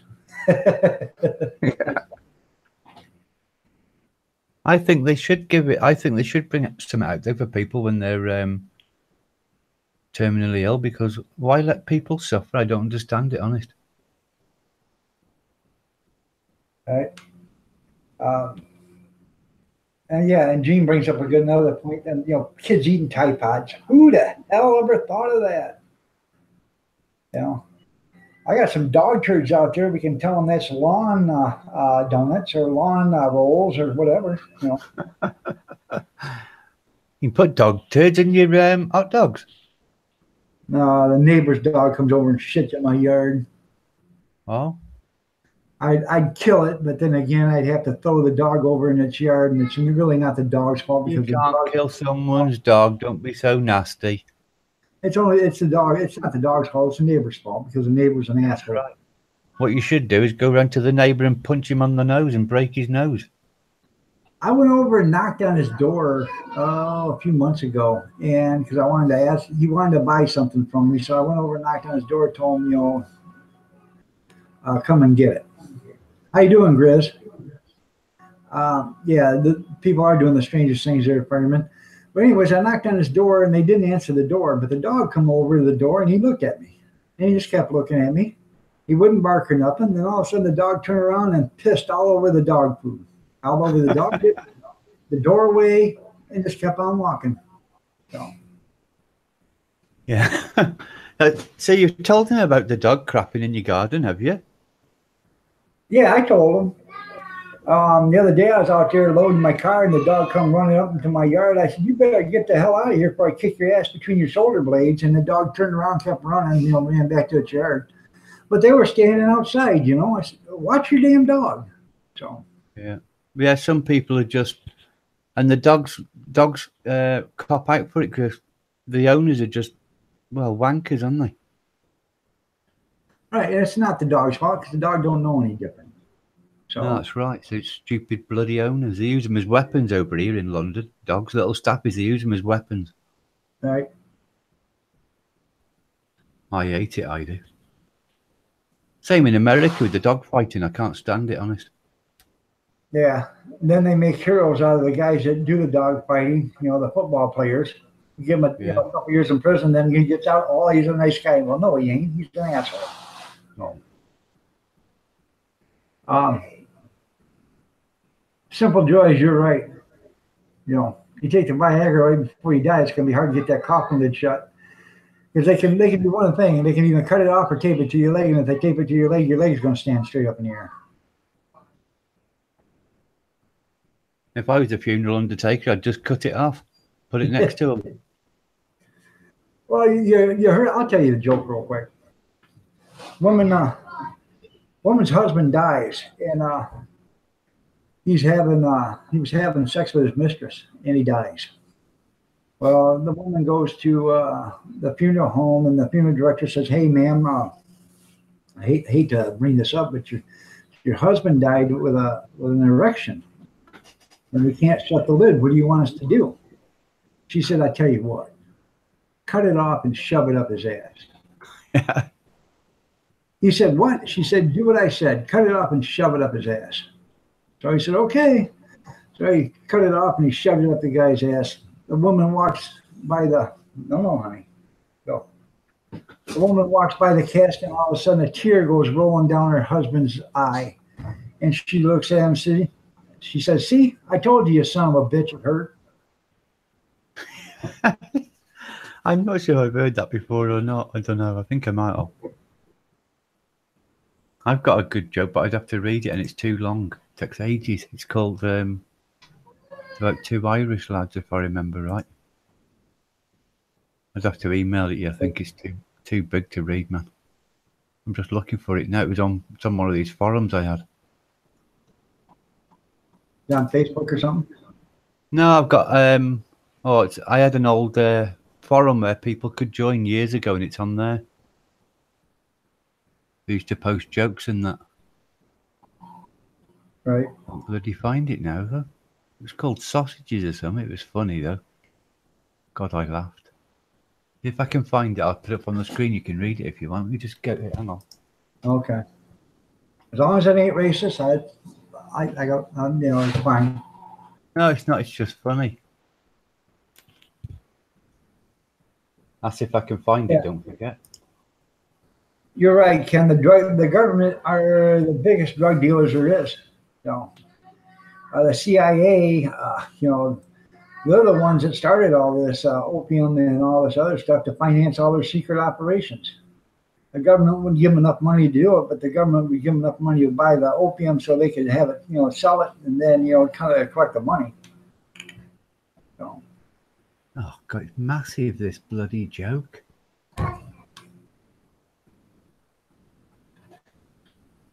I'll send you a message because Okay.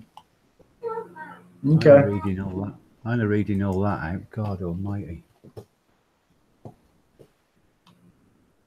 Right, let me go to your message.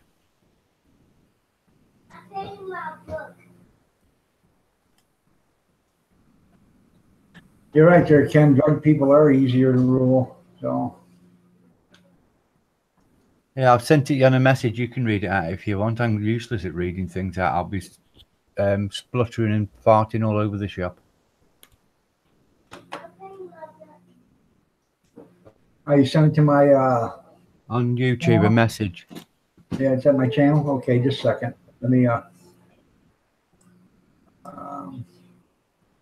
have to bring it up. So.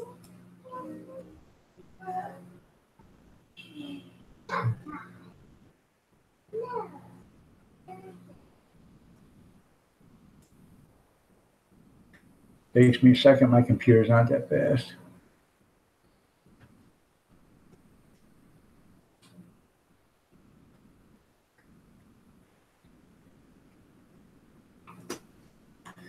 Okay, I'm at my community. Come on. Go to my messages. Let's see. I should have closed the spaces in between the sentences, really, to make it a bit better.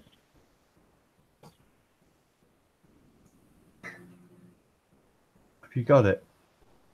No, didn't show up. Huh? I replied to the one you sent me. Yeah, it didn't show up. I'm in my messages right now. That's weird. Yeah. I'll reply to the one you sent me 54 minutes ago. Yeah, I'm sitting right here. There's approved messages, filtered messages. I'm even looking in the comment section. It's not in the comment either. Because it says right here in the messages 56 minutes ago, I sent you a message. That's it, yeah. Yeah. I'll reply to that now. Fill in the gaps in a bit so it's not as big. See, perhaps it was the size of the message or something. I don't know. If you can get it to me, I'll read it tomorrow or whatever on there. So, because we're gonna shut this down here in a few minutes. So. Yeah, if you refresh now, you should have got it. I've just sent it again. Okay. I've made it a bit smaller. Perhaps it was because it was too big.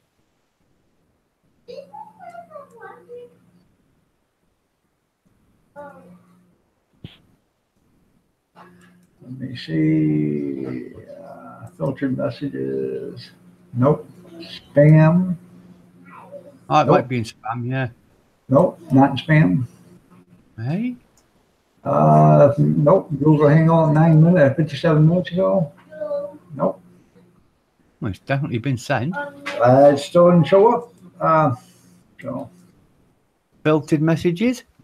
It's not in approved messages. It's not in filtered messages. It's not in likely spam. And it's not in sent messages. And now here it is. Oh, you got it, have you? Now I got it. Seamus and Murphy fancied a pint or two, but didn't have a lot of money between them. They could only raise a staggering sum of €1. Murphy said, "Hang on, I have an idea." Went next door to the butcher shop, and he came out with a large sausage. Seamus said, "Are you crazy? Now we don't have any money at all." Murphy replied, "Don't worry, just follow me." He went into the pub where he immediately ordered 2 pints of Guinness and 2 glasses of Jameson whiskey. Seamus said, "Now you've lost it. Do you know how much trouble we'll be in? We haven't got any money." Murphy replied with a smile, "Don't worry, I have a plan. Cheers." They downed their drinks. Murphy said, "Okay, I'll stick with a sausage through my zipper, and you go on your knees and put it in your mouth." The barman noticed them and went berserk and threw them out. They continued this pub after pub after pub, getting more and more drunk, all for free. The 10th pub, Seamus and Murphy. I don't think I can do this anymore. I'm drunk and my knees are killing me. Murphy said, how do you think I feel? I can't even remember which pub I lost the sausage in. That's funny. That was funny. That's really old, but it makes me laugh every time I hear it. That was funny. Yeah, I lost a hot dog. Ken says, I lost a hot dog 2 bars ago. There you go. All right, Ken, we'll see you later, man. Have a good one. I'm going to save that joke. I think that's funny. So we're going to shut this down in like 4 minutes. So at 9 o'clock, I'm going to shut it down. I've been on here since 5:30. So my wife has had. I've been on here with you all that time as well from the beginning. I know you were here before I was because you said I had to give me a tea. So yeah, I'm a good supporter. I am. Yeah, but my wife's already got me 3 cups of coffee, and I don't know if you've noticed it or not, but I've had 5 cups of coffee, and I haven't went to the little boy's room. So at 9 o'clock, I'm going to have to hit the little boy's room. I've had 3 cups, I think, all made by my own hands. Yeah, all made by yourself. Yeah.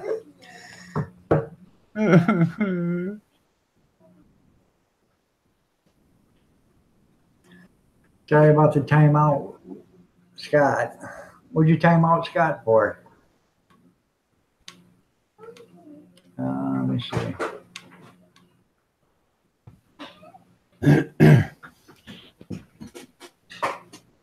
Before I kick you to the curb. Hey, I had to even cook my own pie as well every day. I have to cook my own pucker pie. How bad's that?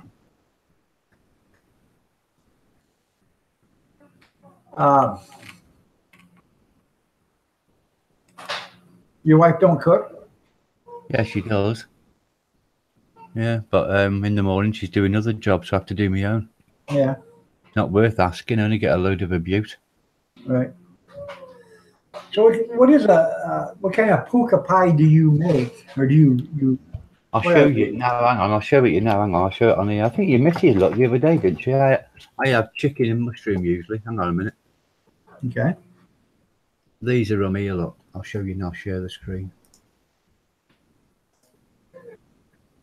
I'll have to talk again, will I? Anyway, these are pucker pies.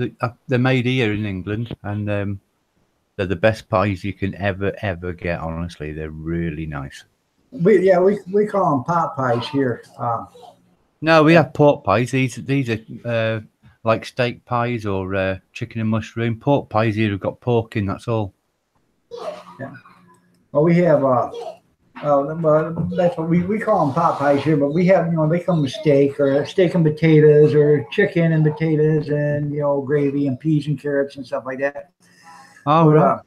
Yeah. And a lot of people think a pot pie is just, a bunch of that stew mix or whatever you want to call it in a pan, and then you put a crust over it. And that's not, I think a pot pie is when or puka pie is when you have crust on the bottom and it's actually in a pie shell. So yeah. What did you say they're called? Not pork pie then. What did you say? What's that? What did you didn't call it a pork pie, did you, what you have? Yeah, we call it a pot pie. P-O-T, pot pie. Oh, pot pie, yeah. I thought you said pork pie, sorry. No, pot pie, yeah. Right, yeah. Simple Joys wanted to tell you goodbye, old mucker. Who? Oh, yeah, right. I wasn't looking, was I, like an idiot? Goodbye, Simple Joys. It was a pleasure having you here. All right, well, it's 8:59. I appreciate. Go ahead, old mucker. Talk about your channel or whatever for a little bit, and say your goodbyes. I was talking about my channel before. I know. I'm just giving you a review. It's just about me Royal Enfield, really, and going taking everybody for a ride on it. It's like riding it yourself. Come and have a look and watch some of them.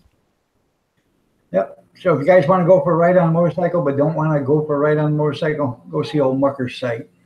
Yeah. That way you can go for a ride, but it'll be a virtual ride. So,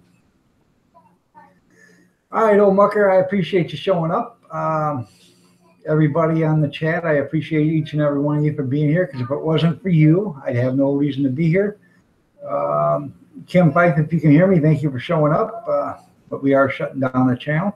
And to each and every one of you, I want to wish you a good day and God bless. And if we weren't here, you would be making your own cups of coffee. That's right. And my Mrs. Iron Dog wasn't here, I'd be making my own cups of coffee. That's right.